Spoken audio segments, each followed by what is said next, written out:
नमस्ते जी, स्वागत है आपका तेजस्वी उसमें। मेरा नाम है अमित। तो इस वीडियो में हम कवर करने जा रहे हैं जो एनवायरनमेंट से रिलेटेड या इकोलॉजी से रिलेटेड जितने भी प्रीवियस ईयर क्वेश्चंस बने हैं और उसको घटना चक्र ने अपनी बुक में कवर किया हुआ है अलग अलग एग्जामिनेशंस में, ना कि बस यूपी पीसीएस में।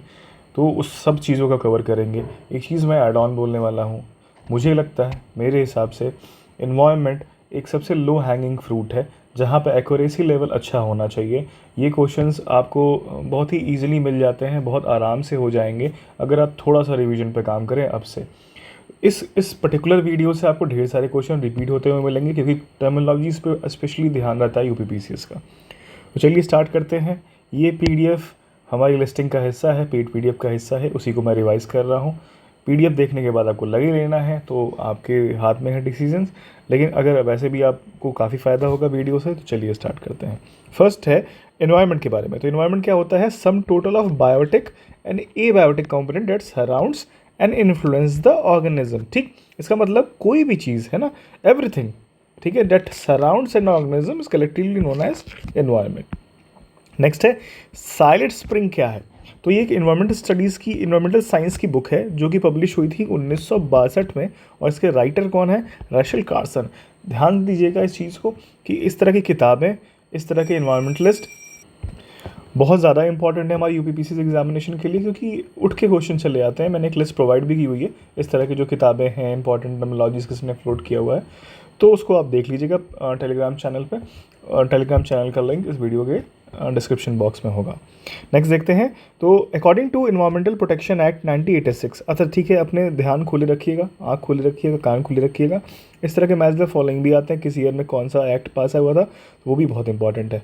तो अब वो इन्वायरमेंट प्रोटेक्शन एक्ट ने इन्वायरमेंट को अलग से डिफाइन किया। इसका क्या था? फिजिकल एंड एबायोटिक, फिजिकल या फिर abiotic and biotic components and their integration with each other. ठीक, नेक्स्ट आता है बर्टलैंड रिपोर्ट की बात की जाती है, बहुत इंपॉर्टेंट। ईयर कब पास हुआ था, कब आया था, ये पब्लिश हुआ था 1987 में आया था। किसने इसको पब्लिश किया था? तो United nation world commission on environment and development ने पास किया था, और यहीं पे सस्टेनेबल डेवलपमेंट टर्म जो टर्मिनोलॉजीज थी वो कॉइन हुई थी। तो कहने का मतलब ये हो गया, this word was coined by WCED report, और इसका टाइटल क्या था? Our common future. ठीक है, नेक्स्ट देखते हैं। तो एजेंडा 21 की बात की जा रही है। It captured full intention by agenda 21। Rio conference में, ये रियो डी जेनेरियो में हुआ था, जहाँ पे अर्थ समिट हुआ था 1992 में, और it was a main point of discussion in Johannesburg conference of 2002। तो यही रिपोर्ट, बर्टलैंड रिपोर्ट की बात की जा रही है, सस्टेनेबल डेवलपमेंट की बात की जा रही है। वो एजेंडा 21 में भी बात हो रही थी इसकी, फिर जोहानिसबर्ग कॉन्फ्रेंस में भी बात हो रही थी। ठीक है, अब पब्लिकेशन जो था, publication of the limit to growth report थी, वो कब आई थी? वो आई थी 1972 में। लिमिट टू ग्रोथ याद रखिएगा, द लिमिट टू ग्रोथ। ठीक, पब्लिकेशन ऑफ बर्टलैंड रिपोर्ट कमीशन, अभी हमने बात की, अप्रैल 1987 में आया था। फिर मॉन्ट्रियल प्रोटोकॉल कब अडॉप्ट किया गया? तो ये 1987 सितंबर में अडॉप्ट किया गया था। नेक्स्ट आ गया है इसी के प्रोसेस में किगाली। ठीक है, किगाली आ चुका है, कि किगाली एग्रीमेंट की बात की जाती है, तो वो भी जानना ज़रूरी है। अब इसे किगाली एग्रीमेंट कह लीजिए या अमेंडमेंट कह लीजिए। अब अमेंडमेंट किसको था? ये था आपके मॉन्ट्रियल प्रोटोकॉल पे। तो ये आया 2016 में, लेकिन इफ़ेक्टिव कब से हुआ? 2019 से। तो इस चीज़ को याद रखिएगा। नेक्स्ट है रियो अर्थ समिट कब हुआ था? जून 1992 में, 1992 में हुआ था। अब देखते हैं ऑटोट्रॉपिक प्लांट्स कौन से होते हैं। तो ये परफॉर्म करते हैं photosynthesis when they use CO2 and water in the presence of sunlight and chlorophyll to produce carbohydrate. ठीक, नेक्स्ट है nitrogen is the most abundant gas available in the environment. सबको ही पता है, लेकिन ठीक है, आ जाता है, आया हुआ है, हम पढ़ रहे हैं। नेक्स्ट है यूनाइटेड नेशन हैज़ आइडेंटिफाइड 17, जिसको हम कहते हैं SDG गोल्स की बात करते हैं, SDG जिसको कहते हैं, और इसको टारगेट क्या है? Realization of it by year 2030। ठीक है, गोल कौन कौन से हैं? No poverty, zero hunger, good health and wellbeing, फिर आता है quality education, gender equality, clean water and sanitation, affordable and clean energy, decent work and economic growth, industry innovation and infrastructure, reduction, reduce inequality। 11th में sustainable cities and communities है। 12 पे है आपका responsible consumption and production. 13 पे है climate action, 14 पे है life before water, 15 पे है लाइफ ऑन लैंड, 16 पे है peace justice strong institution and 17 partnership to achieve the goals. इसका शॉर्ट फॉर्म या फिर कह लीजिए कि कुछ याद करने का जुगाड़ अलग वीडियो में बताऊंगा मैं, ठीक है। बहुत इंपॉर्टेंट है, हर साल आता है, ये भी बता देता हूँ। फिर आता है क्लब ऑफ रोम की बात की जाती है। ये कौन है, क्या चीज़ है? तो ये एसोसिएशन है इकोनॉमिस्ट की, सिविल सर्वेंट्स की, साइंटिस्ट की, with mission to promote understanding of global challenges facing humanity, ठीक है। तो क्लब ऑफ रोम याद रहेगा।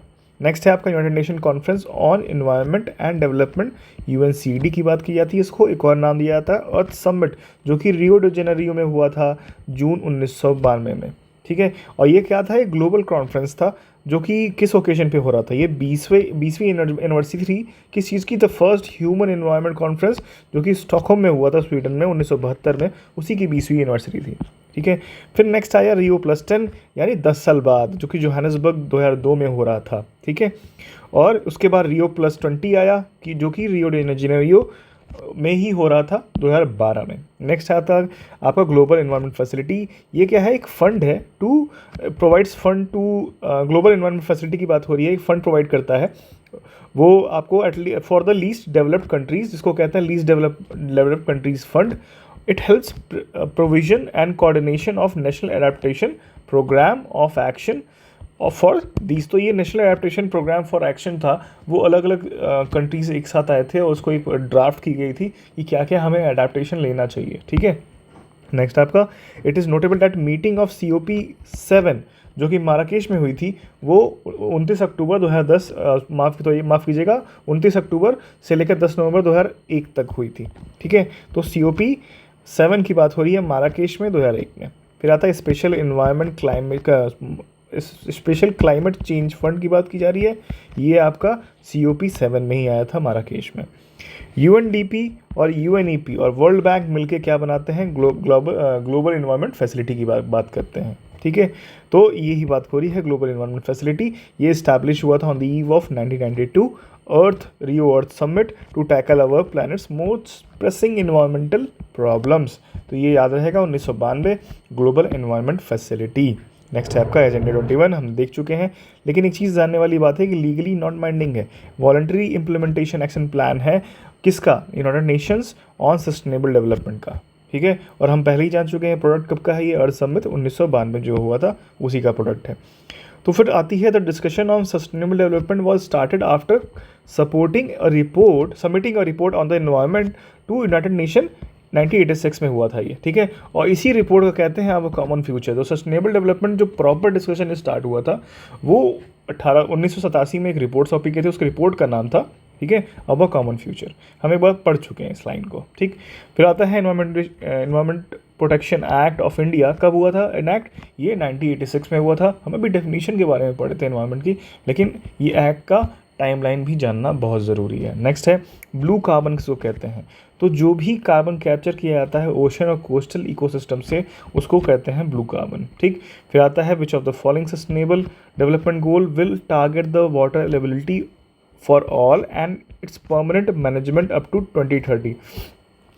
तो ये याद रखिएगा कि अगर मैं मतलब एक पढ़ने का तरीका है, SDG 6 है वैसे तो अगर आप कुछ भी कह लो कि क्रिकेट खेल रहे हो, ठीक है, क्रिकेट खेल रहे हो और आपने छक्का मारा, ठीक है, और वो जाके समुद्र में गिर जाता है, क्रिकेट खेल लो समुद्र में गिर जाता है, छक्का मारता है, तो वो यही चीज़ जोड़ लेना, ठीक। इसी से मतलब एज ईजी, कुछ भी कहानी बनानी पड़ती है, मेरे लिए ईजी है कि बीच के किनारे क्रिकेट खेल रहे थे, छक्का मारा, ओशन में गया, वो SDG 6 हो गया हमारा, ठीक। फिर आता है decade of sustainable energy for all initiative, ठीक है, ये कौन लाया था, है ना, ये इनिशिएटिव था decade for sustainable energy for all is the initiative of United Nations. Next है आपका विच of the following is the nodal institute, ये इंपॉर्टेंट है, nodal institute for implementation of SDG in India, ये आपका नीति आयोग है। फिर आता है वर्ल्ड एनवायरनमेंट डे कब मनाया जाता है, 5 जून को। आपका होमवर्क ये है कि 5 जून को जो इस बार मनाया गया उसका थीम क्या था, उसका। तो चलिए ज़्यादा मेहनत नहीं कराता हूँ, आपको मैं बता देता हूँ, इसका था आवर लैंड आवर फ्यूचर, और लास्ट में क्या था, sorry we are hashtag generation restoration. ठीक, नेक्स्ट चलते हैं। अब बात आती है फिर से बुक जो साइलेंट स्प्रिंग का थी, वो पब्लिश हुई थी 1962 में। किसने लिखा था? रशल कार्सन ने लिखा था। अब आता है main role of solar radiation क्या होता है। तो ये water cycle, main role of जो सोलर रेडिएशन होता है मेनली वाटर साइकिल को बैलेंस करने के लिए होता है। ठीक है, इसी का ध्यान रखिएगा। फिर आता है national environmental engineering research institute कहाँ पे है? ये है आपका नागपुर में। ठीक, याद रहेगा, इसको नीरी भी कहते हैं। ठीक है, फिर आता है कॉमन कार्बन मेट्रिक, है ना। ये किसके द्वारा सपोर्ट किया जाता है? ये यूएनईपी द्वारा सपोर्ट किया जाता है। यूएनईपी का हेडक्वार्टर कहाँ पे है? नैरोबी में है, याद रखिएगा। फिर आता है अर्थ समिट, कहाँ हुई थी? रियो डी जेनेरियो में हुई थी। कई बार आएगा, कई बार आप देखोगे इस चीज़ को, और मुझे लगता है कि ये देखना ही बहुत ज़्यादा ज़रूरी होता है। कई बार कोई चीज़ आपके सामने से गुजरती रहे तो वो सही हो जाती है फिर, क्योंकि स्टे कर जाती है ना। फिर आता है what was the title of Rio 20 declaration. तो फ्यूचर वी वांट, ये रियो 20 फिर से रियो में हुआ था। रियो +10 आपको बताया मैंने जोहानिसबर्ग में हुआ था, और द फ्यूचर वी वांट का था उसका स्लोगन। फिर आता है international conference held in Rio de Janeiro was, तो हम देख चुके हैं, United Nation conference on sustainable development था ये प्रोग्राम, ये कॉन्फ्रेंस का नाम। फिर आती है बात percentage of nitrogen in dry air, कितना होता है? 78% होता है। कहते हैं which of the following is considered to be the optimal concentration of carbon dioxide for natural balance in the atmosphere. तो कार्बन डाइऑक्साइड का कितना होना चाहिए परसेंटेज? 0.03% होना चाहिए। नेक्स्ट आता है which one of the following noble gas is not present. तो देखिए एक चीज़ याद रखिएगा, अगर हम बात करें 3-4 नोबल गैस प्रेजेंट, जो भी 2-3 मेजर गैसेस होते हैं उसमें रेडॉन नहीं होता है। ठीक है, और सबसे ज़्यादा अगर कंसंट्रेशन किसी नोबल गैस का होता है वो किसका होता है? वो आर्गन का होता है, आर्गन का होता है। ठीक है, इसका होता है 0.934%। ठीक, और अगर दूसरी बात करें तो आर्गन, हीलियम, नियॉन, है ना, इस तरह के लोग, हीलियम, नियॉन, ये तीनों पाए जाते हैं, रेडॉन नहीं पाया जाता। फिर आता है द कंसेप्ट ऑफ वेदरिंग, किस चीज़ से रिलेटेड होता है? तो ये नेचुरल प्रोसेस होता है leading to decomposition of rocks. ठीक है, हम ज्योग्राफी में देखते हैं इस चीज़ को। फिर आता है headquarter of world meteorological organization, ये जेनेवा में है। अभी जो जियोग्राफी की हमने लेक्चर लिया था उसमें ये था। ठीक, नेक्स्ट आता है हेडक्वार्टर ऑफ यूएनईपी, मैं अभी कुछ देर पहले ही बताया नैरोबी है। फिर ईपीए से क्या मतलब है? तो इन्वायरमेंटल प्रोटेक्शन एजेंसी, ये कब आई थी, है ना, इन्वायरमेंटल प्रोटेक्शन एजेंसी कब? तो इन्वायरमेंटल, जिसको ईपीए कहते हैं, ये आई थी 1970 में। ठीक, ईपीए 1970 में आई थी। फिर आता है in which of the following institutes the environmental information system analyst, जिसको कहते हैं, centre on population and environment, कहाँ जहाँ लोकेटेड है? तो ये है आपका IIPS मुंबई में लोकेटेड है, जहाँ पे एनविस का centre on population and environment located है। ठीक है, याद रहेगा, IIPS मुंबई। फिर आता है NEA स्टैंड्स फॉर, तो नेशनल इन्वायरमेंट अथॉरिटी। ठीक है, नेक्स्ट देखते हैं headquarter of green peas international, जो कि बहुत बड़ा NGO है, ये है एम्स्टरडैम में। इको मार्क जो होता है is given to an Indian product जो कि इन्वायरमेंट फ्रेंडली होता है। तो कोई भी इन्वायरमेंट फ्रेंडली प्रोडक्ट को ही इको मार्क का लेबल मिलेगा। फिर बात आती है नेशनल ग्रीन ट्रिब्यूनल की, NGTs की बात कर रहे हैं। ये इस्टेब्लिश किया गया था, कब इस्टेब्लिश किया गया था? आपको 2010 में इस्टेब्लिश किया गया था, है ना, और गलती से 48 नंबर यहाँ आ गया है तो उसको पढ़ लेते हैं। अब बात आती है, जो एक बुक आई थी उसका नाम था ग्रीन डेवलपमेंट। ठीक है, उसके ऑथर कौन थे? ये थे WM एडम्स। ठीक है, इस तरह की चीज़ें बहुत ज़्यादा इंपॉर्टेंट है, तो मैं इस पर 3 स्टार लगा देता हूँ, क्योंकि ये चीज़ें ध्यान से पढ़ना बहुत ज़रूरी है। ग्रीन डेवलपमेंट याद रखिएगा, WM एडम्स की बात हो रही है।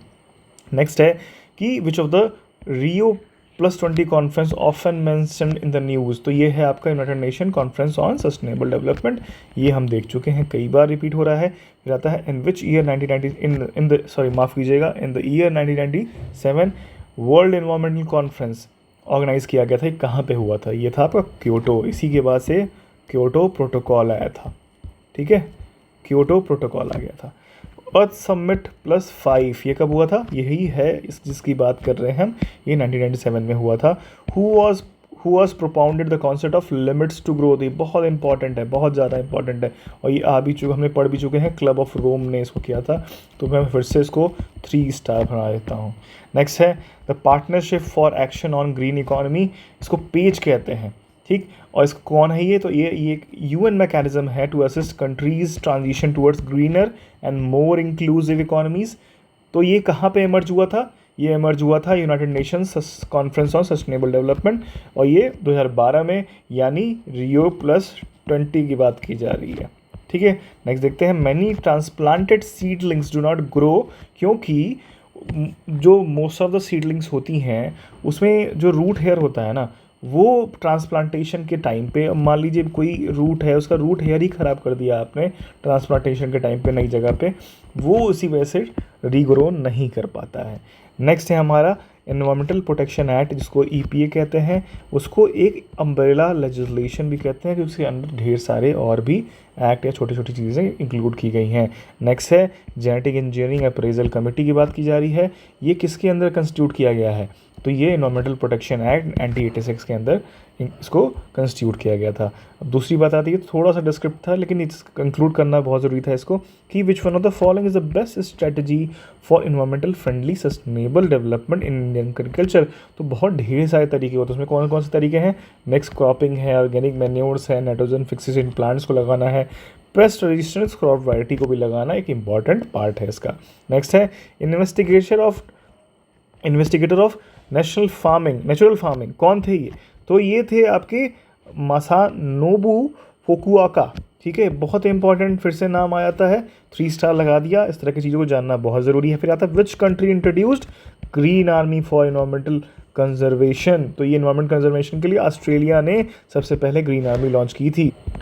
नेक्स्ट चैप्टर है इकोलॉजी का, इसमें देखेंगे ढेर सारे कॉन्सेप्ट की बात आती है, कुछ इंपॉर्टेंट नाम्स भी आएंगे, तो अपना थोड़ा अटेंशन बना के रखिएगा। इकोलॉजी की बात आती है, पहली बार इकोलॉजी क्या है, तो ये ब्रांच ऑफ बायोलॉजी है that explains the relation between organism and environment, ठीक है। तो ये रिलेशनशिप है इन दोनों के बीच में, ऑर्गेनिज्म और एनवायरनमेंट के बीच में, उसको एक्सप्लेन करती है, ठीक।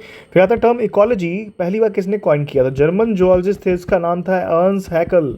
वो 1866 में इसको डिस्क्राइब कर रहे थे, और डिस्क्राइब क्या किए थे, इकोनॉमिक्स ऑफ लिविंग फॉर्म्स, याद रखिएगा, economics of living form Ernst Hückel ने बोला था ये बात को। फिर बात आती है अर्न्स्ट हैकेल के बारे में, तो used oceanology instead of ecology and explain it briefly. The word oceanology is formed by combining 2 Greek words, oikos and logos. तो इस तरह से ये आया था वर्ड, ठीक। नेक्स्ट है, तो हेगल के अकॉर्डिंग जो इकोलॉजी का डेफिनेशन है उसको एक बार देख लेते हैं, study of relation of animal both to its organic as well as its inorganic environment के बारे में है। तो इन्होंने रिलेशनशिप ऑफ एनिमल से डिफाइन कर दिया था इकोलॉजी के बारे में, ठीक है। अनदर इम्पॉर्टेंट टर्म 1935 में A.G. टांसले का नाम आता है, और टांसले ने क्या कहा, कॉन्सेप्ट ऑफ इकोसिस्टम को डिफाइन किया। According to him, ecosystem is a type of physical system formed by biotic abiotic components, ठीक है। इनके according the ecosystem is an open system, ये याद रखिएगा कि ओपन सिस्टम होता है, दीज सिस्टम्स में डिफर इन देयर साइज। तो इकोसिस्टम के अलग अलग तरीके होते हैं, अलग अलग टाइप्स होते हैं, उसको हम देखेंगे, अभी आएगा। नेक्स्ट टर्मिनोलॉजी, कार्ल मोबियस ने एक आइडिया को डिफाइन किया है ना, called the idea of ecosystem as biocoenosis कहते हैं इसको। प्रोनाउंसिएशन ऊपर नीचे हो सकती है, आप टर्म का स्पेल करना देख लीजिए, कैसा वो है देख लीजिए, बाकी वही इंपॉर्टेंट है। फिर फोर्ब्स क्या कहती है इकोसिस्टम के बारे में, ठीक है। फोर्ब्स क्या कहते हैं, ये माइक्रोकॉज्म कहते हैं इसको। तो ये चीज़ मालूम चल गई, ये चीज़ हमें मालूम चल गई, दोनों इंपॉर्टेंट टर्म्स हैं, ये हमें याद रहना चाहिए। नेक्स्ट है बायोस्फीयर के बारे में देखते हैं। बायोस्फीयर क्या होता है, thin layer of soil, rock, water and air. It is a basic global system having biotin and abiotic component, वो दोनों उसी के अंदर होते हैं, ठीक है। फिर आर्टिफिशियल इकोसिस्टम क्या होता है, तो artificial generally fulfils all the criteria of natural ecosystem but is made and controlled by humans. तो जैसे पॉन्ड होता है ना, पॉन्ड बनाते हैं हम लोग, या फिर कह लीजिए एक्वेरियम बना रहे हैं हम, है ना, उस तरह की चीज़ों से क्या है कि सब कुछ देखने में तो लगता है कि नेचुरल इकोसिस्टम है, लेकिन वो मैन मेड है, कंट्रोल्ड है, ठीक है। अब थोड़ा सा एग्जांपल देख लेते हैं, ऑर्चर्ड्स होते हैं, ठीक है, फार्म लैंड्स होते हैं, गार्डन्स होते हैं, ह्यूमन मेड रिजर्वॉयर्स होते हैं, are some of the examples of artificial ecosystem. तो नेक्स्ट देखते हैं मरीन इकोसिस्टम क्या होता है। Marine ecosystem approximately covers approximately 70% of the earth surface and contains approximately 97% of planet's water. ठीक है, 70% से ज़्यादा मरीन इकोसिस्टम कवर करता है अर्थ का। ठीक, नेक्स्ट देखते हैं the disruption of natural balance of an ecosystem by natural और human cause disturbance is known as ecological imbalance. तो इकोलॉजिकल इम्बैलेंस कई बार सुना होगा आपने, तो उसका डेफिनेशन यही है, disruption of natural balance of ecosystem, या फिर नेचुरल तरीके से या फिर मैन मेड तरीके से। बस मैन मेड कॉज नहीं होता है ना, तो वो नेचुरल वे भी हो सकता है। और ये कभी कभी मान लीजिए कि आपका ज्वालामुखी फट गया है ना, वॉल्केनो वगैरह हो गया, एक्टिविटीज़ हो गई, या फिर मेटियोर गिर गया, इस तरह की चीज़ें हो वैसे हो सकता है। कैरिंग कैपेसिटी कई बार मतलब टर्मोलॉजी हम भी सुनते हैं, क्या होता है ये, is a biological species of a biological species is an environment in an environment is the maximum population size of the species that environment can sustain indefinitely given the food, habitat, water and other necessities available in the environment। तो carrying capacity of a biological species, अब हमारी capacity अर्थ के लिए क्या है कि उतना ही number रहे, मैक्सिमम कह लीजिए, मैक्सिमम साइज हम लोग का कितना रहे कि जितने वो सस्टेन कर पाए अर्थ फॉर इनडेफिनेटली, कंसिडरिंग कि food, shelter, food, habitat, water and other things हमें हमेशा मिलता रहे। तो यही है कैरिंग कैपेसिटी। ठीक, फूड चेन के बारे में देखते हैं। फूड चेन अक्सर क्वेश्चन में रहता है। तो when herbivorous animal feeds on planet, energy is transferred from plant to animal. ठीक है भाई, in an ecosystem some of the animals feed on other living organism while some feed on dead organic matter. It create food chain. The food chain usually have only 4 to 5 such links. अब ये समझिएगा कि एक कह लीजिए कि herbivorous है जो आपका प्लांट्स वगैरह पर डिपेंडेंट रहते हैं, उनको खाया तो एनर्जी ट्रांसफ़र होगी। अब प्लांट्स को कोई एनिमल खाया, ठीक है, एनिमल खाया तो फिर वहाँ से एनर्जी ट्रांसफ़र होगी। अब एनिमल हो सकता है कि वो बस प्लांट भी खाता हो और वो किसी और एनिमल को भी खाता हो, तो एनर्जी यहाँ से भी एक फूड चेन चल रहा है। तो डिफरेंट टाइप के फूड चेन होते हैं मैक्सिमम, लेकिन 4 to 5 सच लिंक्स ही होते हैं। फिर आता है प्राइमरी कंज्यूमर क्या होते हैं। तो प्राइमरी कंज्यूमर आपके हर्बीवोरस होते हैं that feed on the plant, जिनको जो प्लांट खाएंगे उनको हर्बीवोरस करेंगे। फिर आकर सेकेंडरी कंज्यूमर कौन होते हैं, तो स्मॉल कार्निवोरस होते हैं, जो छोटे वाले कार्निवोरस जो प्राइमरी कंज्यूमर्स को खाते हैं। फिर आता है टर्सरी कंज्यूमर कौन होते हैं, जो लार्ज कार्निवोरस होते हैं, वो होते हैं। ठीक है, फाइटोप्लैंक्टन के बारे में बहुत ही इंपॉर्टेंट चीज़ है, कई बार एग्जाम में पूछा गया। फाइटोप्लैंक्टन क्या होते हैं, ये माइक्रो एल्गी होते हैं। They are similar to terrestrial plants in that they contain chlorophyll और रिक्वायर सनलाइट टू लिव। तो ये पानी में तो हैं लेकिन शैलो कह लीजिए डिस्टेंस पे होते हैं, शैलो डेप्थ पे होते हैं, और वो एक तरह से टेरेस्ट्रियल जो ज़मीन पे उगने वाले प्लांट्स हैं उन्हीं की तरह होते हैं। उनको भी, उनके अंदर भी क्लोरोफिल होती है और वो सनलाइट चाहिए होता है उनको अपने खाने को बनाने में। तो मोस्ट फाइटोप्लैंक्टन्स आर बायोट, यानी तैरते रहते हैं, float in the upper part of the ocean where sunlight penetrates the water. ठीक है, ये बात तो हम पहले ही समझा चुके हैं आपको। फिर phytoplankton requires inorganic nutrients such as nitrate चाहिए होता है, इनको फॉस्फेट चाहिए होता है, सल्फर चाहिए होता है, और फिर which they convert into protein, fat and carbohydrate. तो अलग अलग तरीके से उनका प्रोसेस है और वो अलग अलग तरीके से प्रोटीन, फैट्स और कार्बोहाइड्रेट अपना बनाते हैं। ठीक है, नेक्स्ट है 10% लॉ किसने प्रपोज किया था, इंट्रोड्यूस किया था। तो रेमंड लिडमैन थे ये, है ना, 1942 में। इनका नाम याद रखिएगा, बहुत इंपॉर्टेंट नाम हो जाता है हमारे लिए। फिर आता है there are 4 types of trophic levels in food chain of the ecosystem. ठीक, अब देखते हैं कौन कौन सा है भाई। तो हम मेजरली तो कह लीजिए एक लाइन पहले कुछ देर पहले हैं। तो पहला है प्रोड्यूसर, जो कि ऑटोट्रॉफ्स होते हैं, खुद बनाते हैं अपना खाना। फिर आते हैं सेकंड टॉपिक पे कौन, फिर प्राइमरी कंज्यूमर, यानी जो कंज्यूम करते हैं ऑटोट्रॉफ्स को। ठीक, हर्बीवोरस होते हैं। थर्ड टॉपिक पे आपके सेकेंडरी कंज्यूमर होते हैं, जो कार्निवर्स, स्मॉल कार्निवर्स कह लीजिए। और फोर्थ टॉपिक लेवल पे कौन होते हैं, टर्शियरी कंज्यूमर्स कह लीजिए, ओमनिवोरस, जो प्लांट और छोटे छोटे एनिमल्स को भी खाते हैं। ठीक है, और एक चीज़ और ध्यान देने वाली, वो डेट्रीवोरस हम भी कहते हैं, जो कहते हैं decomposers feed on the above trophic levels. तो डिकम्पोजर जब ये सब कुछ मर जाता है उसके बाद जो डिकम्पोज चीज़ें बचती हैं उस पर फीड करके खाता है। ठीक है, नेक्स्ट है हमारा ecology is the study of relationship between organism and environment. तो ये कई बार ऐसे सिंपल लैंग्वेज में भी क्वेश्चन पूछ देता है। अब फिर से आता है एक टर्म इकोसिस्टम किसने प्रपोज किया था, तो ये हमारे एजी टैंसले जी हैं। हम कई बार इसको पढ़ेंगे और जगह भी आएगा तो उसको और पढ़ेंगे, ये हमारे लिए बहुत इंपॉर्टेंट है। फिर आता है विच 4 कंपोनेंट कंस्टिट्यूट एन इकोसिस्टम। तो हम फिर से पढ़ चुके हैं, पहले पढ़े हुए हैं लेकिन फिर से पढ़ेंगे। तो abiotic material, producer, consumer and decomposer, ये 4 चीज़ें कंस्टिट्यूट करती हैं इकोसिस्टम को। नेक्स्ट है हमारा the number of organism that can be supported by environment in an given area, तो हम पढ़ चुके हैं, ये है हमारा कैरिंग कैपेसिटी। ठीक है, फिर आता है which one of the following terms describe not only the physical space occupied by the organism but also it's functional. तो इकोलॉजिकल निश कहते हैं उसको, कि एक तो पहली बात वो इस फिजिकल, यहाँ में मैं खड़ा हूँ, मान लीजिए आप अभी किसी जगह पे मैं बैठा हूँ ना लोग पढ़ाते हुए, तो मेरा एग्जिस्ट करना ही बस नहीं कि मैं कोई स्पेस ऑक्यूपाई कर रहा हूँ, मेरा क्या काम है, इस रोल क्या है इस इकोसिस्टम में। ठीक है, उसको कहते हैं इकोलॉजिकल नेस्ट। फिर आता है एक्चुअल लोकेशन और प्लेस वेयर ऑर्गेनिज्म लिव्स, इसको क्या कहते हैं, हैबिटेट। तो मैं जहाँ रह रहा हूँ, आप जो रह रहे हैं उसके अगल बगल जो एक बसेरा है आपका, उसको कहते हैं हैबिटेट। फिर आता है which one of the following ecosystem covers the largest area in the earth surface.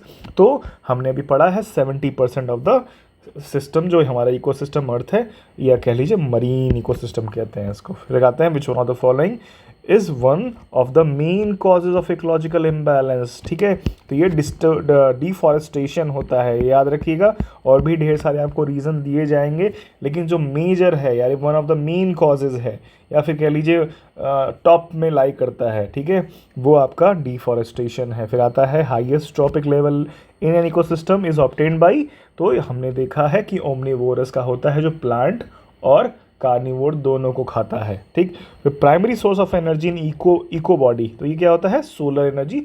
हम ये जानते हैं कि सबसे बड़ा जो इको सोर्स है हमारे लिए, प्राइमरी सोर्स ऑफ एनर्जी है, खाना पीना तो हो नहीं सकता इतना ज़्यादा, सोलर एनर्जी होता है। ठीक है, नेक्स्ट है food chain. In A food chain man is, तो हम देखते हैं क्या है मैन, है ना, एज अ, तो primary as well as secondary consumer दोनों हैं। तो एक तरह से मैन तो आप समझते हो ना कि हम लोग ओमनीवोरस हैं, एक तरह से सब लोग ओमनीवोरस नहीं होते, लेकिन अब डायरेक्टली इनडायरेक्टली देखा जाए तो वो भी है ना, इनडायरेक्टली में तो बहुत लोग हैं।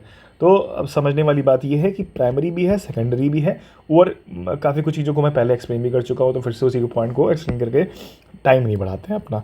फिर आते हैं तो 10% लॉ क्या होता है, तो transfer of energy as a food from one trophic to another. देखिए 10% लॉ को मैं समझा देता हूँ आपको।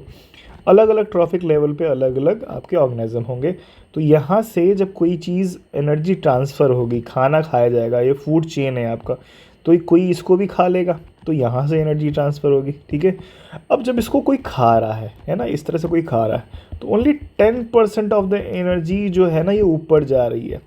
ठीक है, तो ये सबसे नीचे वाला ट्रॉपिक लेवल से सबसे ज़्यादा है, तो सबसे ज़्यादा अगर एनर्जी का कंजम्पशन अगर दिखाया तो यही हो रहा है, उसके बाद से इसका 10%, उसके बाद से इसका 10% ही जाएगा। ठीक है, ये ध्यान दीजिएगा, है ना। और नाम 10% लॉ किसने दिया था, अभी हमने देखा है ना, फिर से दिखाते हैं, रेमंड लिडमैन इनका नाम है, याद रखिएगा, रेमंड लिडमैन। ठीक, अब नेक्स्ट देखते हैं in the marine ecosystem the main primary producer कौन होता है। अभी मैंने बताया आपको फाइटोप्लैंक्टन, जैसे धरती पे अगर पेड़ पौधे पत्तों से बनी हुई चीज़ें हैं यहाँ पे जिनके अंदर क्लोरोफिल है, वो है तो जो आपके कह लीजिए मरीन इकोसिस्टम में, तो ये है। ठीक, नेक्स्ट आता है plants are self feeding organism that produce complex organic compound such as carbohydrate. ठीक, ध्यान दीजिएगा, कार्बोहाइड्रेट प्रोड्यूस होता है, फैट्स प्रोड्यूस होता है, प्रोटीन प्रोड्यूस होता है, generally using energy from light. ठीक है, फोटोसिंथेसिस वाला प्रोसेस फॉलो करके ये सारी चीज़ें होती हैं। These are known as autotrophs, plants को ऑटोट्रॉप्स कहते हैं, and are fundamental to food chain of all ecosystem, ये याद रखिएगा। फिर आता है ट्रॉपिक लेवल 1 इंक्लूड कौन होते हैं, ग्रीन, तो हम ग्रीन प्लांट समझ चुके हैं ना, जो खाना बनाते हैं, ऑटोट्रॉप्स जो होते हैं। ठीक, तो what is true about ecosystem, तो ये जान लीजिए producers are more than primary consumer. ये हमें पता चल रहा है ना, जब ज़्यादा चीज़ें बन रही हैं, इस पर डिपेंडेंट कम लोग हैं, ऊपर ये जनता कम होती चली जाती है, इसके बारे में हम देखेंगे। तो पिरामिड जो बन रहा है, बायोमास का पिरामिड, जो ये टेरेस्ट्रियल बायोमास का, टेरेस्ट्रियल कहते हैं इसको, टेरेस्ट्रियल बायोमास पिरामिड कहते हैं इसको।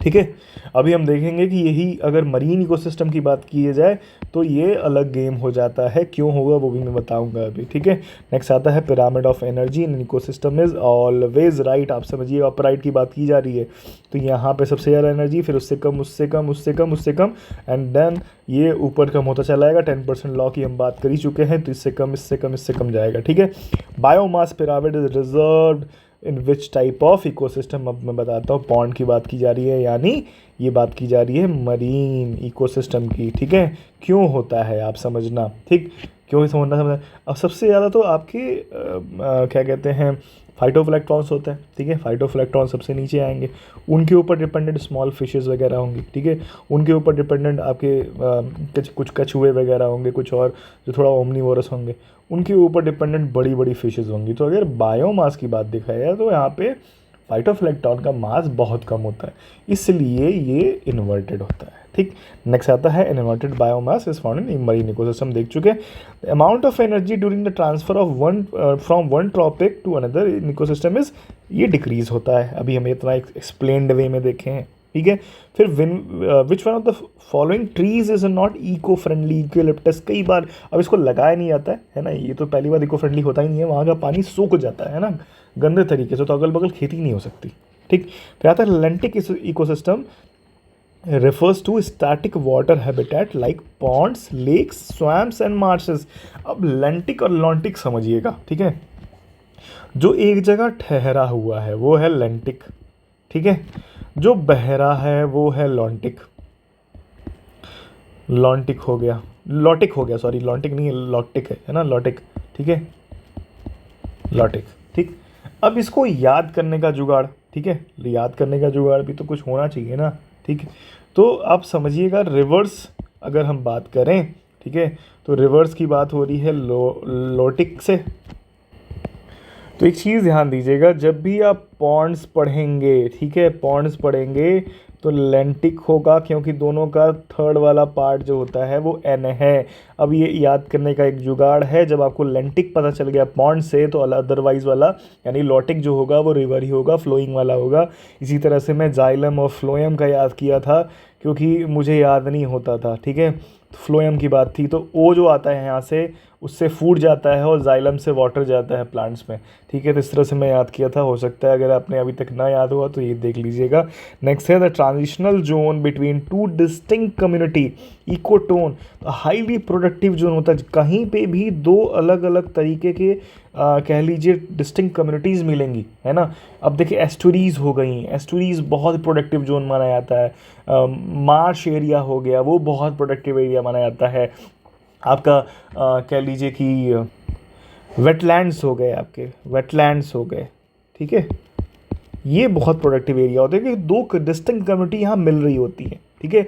और एक और चीज़ बताता हूँ मैं यहाँ पे, अगर मल्टीपल स्टेटमेंट का भी क्वेश्चन बनता है, इकोटोन जोन में आपको कई बार कुछ ऐसी स्पीशीज़ मिलती हैं कि वो दुनिया में कहीं और नहीं मिलती हैं, just because of the special kind of temperature and the कह लीजिए environment created around this whole zone, ठीक है। नेक्स्ट देखते हैं which of the following is the most stable ecosystem, याद रखिएगा ओशन होता है, बहुत बार आया हुआ है, और ये वाला क्वेश्चन भी बहुत बार आया हुआ है। नेक्स्ट है which one of the following is an example of anthropogenic biome, यानी ये ह्यूमंस द्वारा बनाया गया है, क्रॉपलैंड होता है, आर्टिफिशियली क्रिएटेड ये कह लीजिए इन्वायरमेंट है। नेक्स्ट है which one of the following is the largest ecosystem on अर्थ, ये है आपका हाइड्रोस्फेयर, हाइड्रोस्फेयर याद रहेगा, पानी से यानी मरीन 70% यहीं पे आपका टेरेस्ट्रियल इकोसिस्टम फैला हुआ है। नेक्स्ट है the cycle of element in an ecosystem is called, तो बायोजियोकेमिकल साइकिल कहते हैं इसको। Biogeochemical cycle is a pathway by which chemical substances move through biotic, both biotic and abiotic component of earth, तो दोनों का movement होता है ना। अब ये बायोजियोकेमिकल साइकिल में कौन कौन से साइकिल्स आते हैं, नाइट्रोजन, फॉस्फोरस और कार्बन साइकिल इंक्लूडेड है नेचर के अंदर, ठीक है। Which of the following biogeochemical cycle, weathering of rocks है ना, वेदरिंग ऑफ रॉक्स जहाँ आएगा तो यहाँ पे तो आप दिख रहा है ना दोनों गैसेज हैं, सॉरी नाइट्रोजन और कार्बन, तो यहाँ पे फॉस्फोरस वाला पार्ट जो means force of release of nutrients to the enter the cycle, यह फॉस्फोरस साइकिल होता है, फॉस्फोरस साइकिल में, ठीक है, वेदरिंग ऑफ रॉक्स में।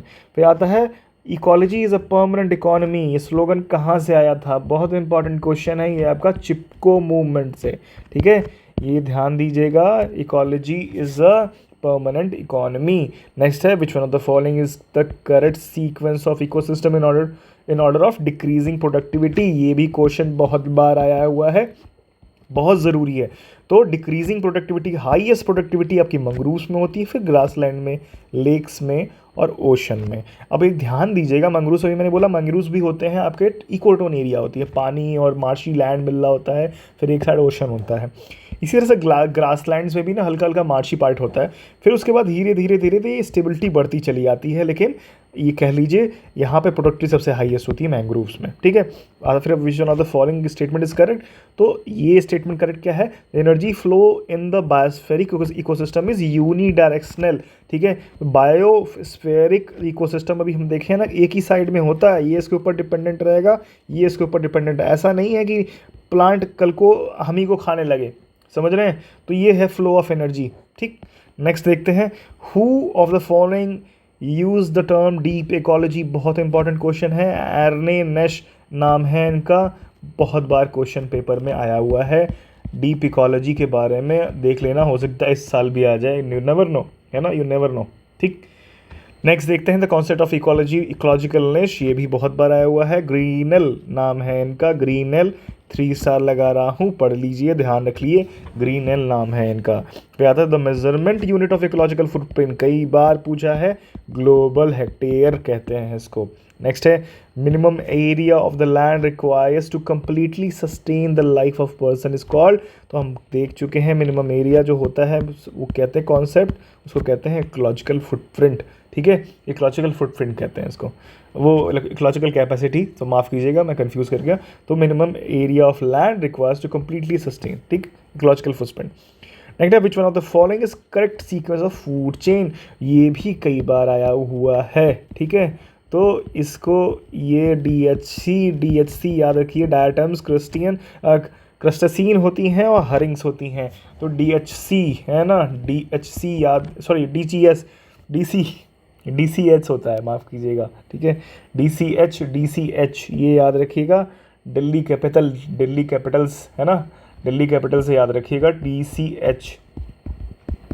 कुछ है जुगाड़, सबका अपना जुगाड़ होता है यार, मैं अपना बता रहा हूँ, तो अदरवाइज़ है आप लोग का अपना हो सकता है, तो मैं हर चीज़ को थोड़ा सा क्रिकेट से जोड़ देता हूँ, बिकॉज वही मतलब मुझे अच्छा लगता है, तो खेलता भी हूँ और जुड़ा भी रहा हूँ पहले, तो ये चीज़ ध्यान देने वाली बात है कि DCH है, ये ध्यान दीजिएगा, correct sequence of food chain में क्वेश्चन पूछता है, इसलिए इतना रुकने का समय मत था नहीं यहाँ पे, लेकिन ये क्वेश्चन पूछता है। फिर आता है which of the following shows a density gradient of water cycle, तो ये होता है पाइक्नोक्लाइन कहते हैं इसको, पाइक्नोक्लाइन, ठीक, याद है इसको, ये रहेगा, ठीक है।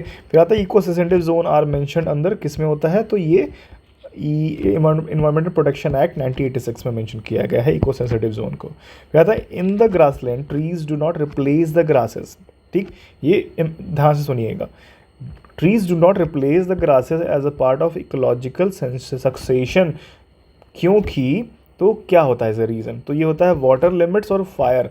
आप समझिएगा ग्रास क्या होते हैं ना, या फिर कह लीजिए ट्री ग्रासेस को ऑल टुगेदर रिप्लेस नहीं कर देते हैं, एक तरह से सक्सेशन नहीं होता है उनका, ठीक है। अब कोई एक जगह पे आप देख रही हैं कि ट्री बढ़ रही हैं, ट्री बढ़ रहे हैं, तो ऑल टुगेदर वो ग्रास को रिप्लेस नहीं करेंगे। वो लिमिटिंग फैक्टर्स कौन कौन से होते हैं, तो लिमिटिंग फैक्टर है वाटर लिमिट करता है और फायर लिमिट करता है, ठीक है। नेक्स्ट आता है कॉन्सेप्ट इकोलॉजिकल ट्रांजिशन, इसका कॉन्सेप्ट किसने दिया था, बेनेट ने दिया था, ये भी बहुत इंपॉर्टेंट है, ठीक। नेक्स्ट देखते हैं the entire sequence of community that successively change in a particular area, इसको कहते हैं सेर, है ना, सेरे, ये इंपॉर्टेंट कॉन्सेप्ट है। अब ये समझिएगा, मैं थोड़ा समझा देता हूँ, ठीक है।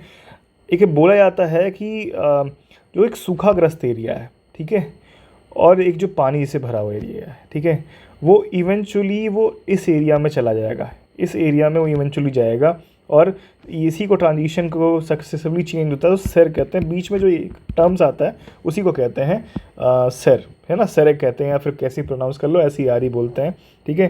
फिर देखते हैं which one of the following is correct sequence of phases of biotic succession, तो ये ध्यान देने वाली बात है, क्वेश्चन इससे भी कई बार पूछा है। न्यूडेशन आता है, माइग्रेशन आता है, एसेसिस आता है, फिर रिएक्शन आता है, फिर स्टेबलाइजेशन आता है, ठीक है। Nudation, migration, ecesis, reaction and stabilization, ठीक। नेक्स्ट देखते हैं which one of the following is correct order of biological organization ranging from organism to biosphere, तो ये इसका है पॉपुलेशन, कम्युनिटी, इको सिस्टम और लैंडस्केप, ये कई बार क्वेश्चन पूछा हुआ है।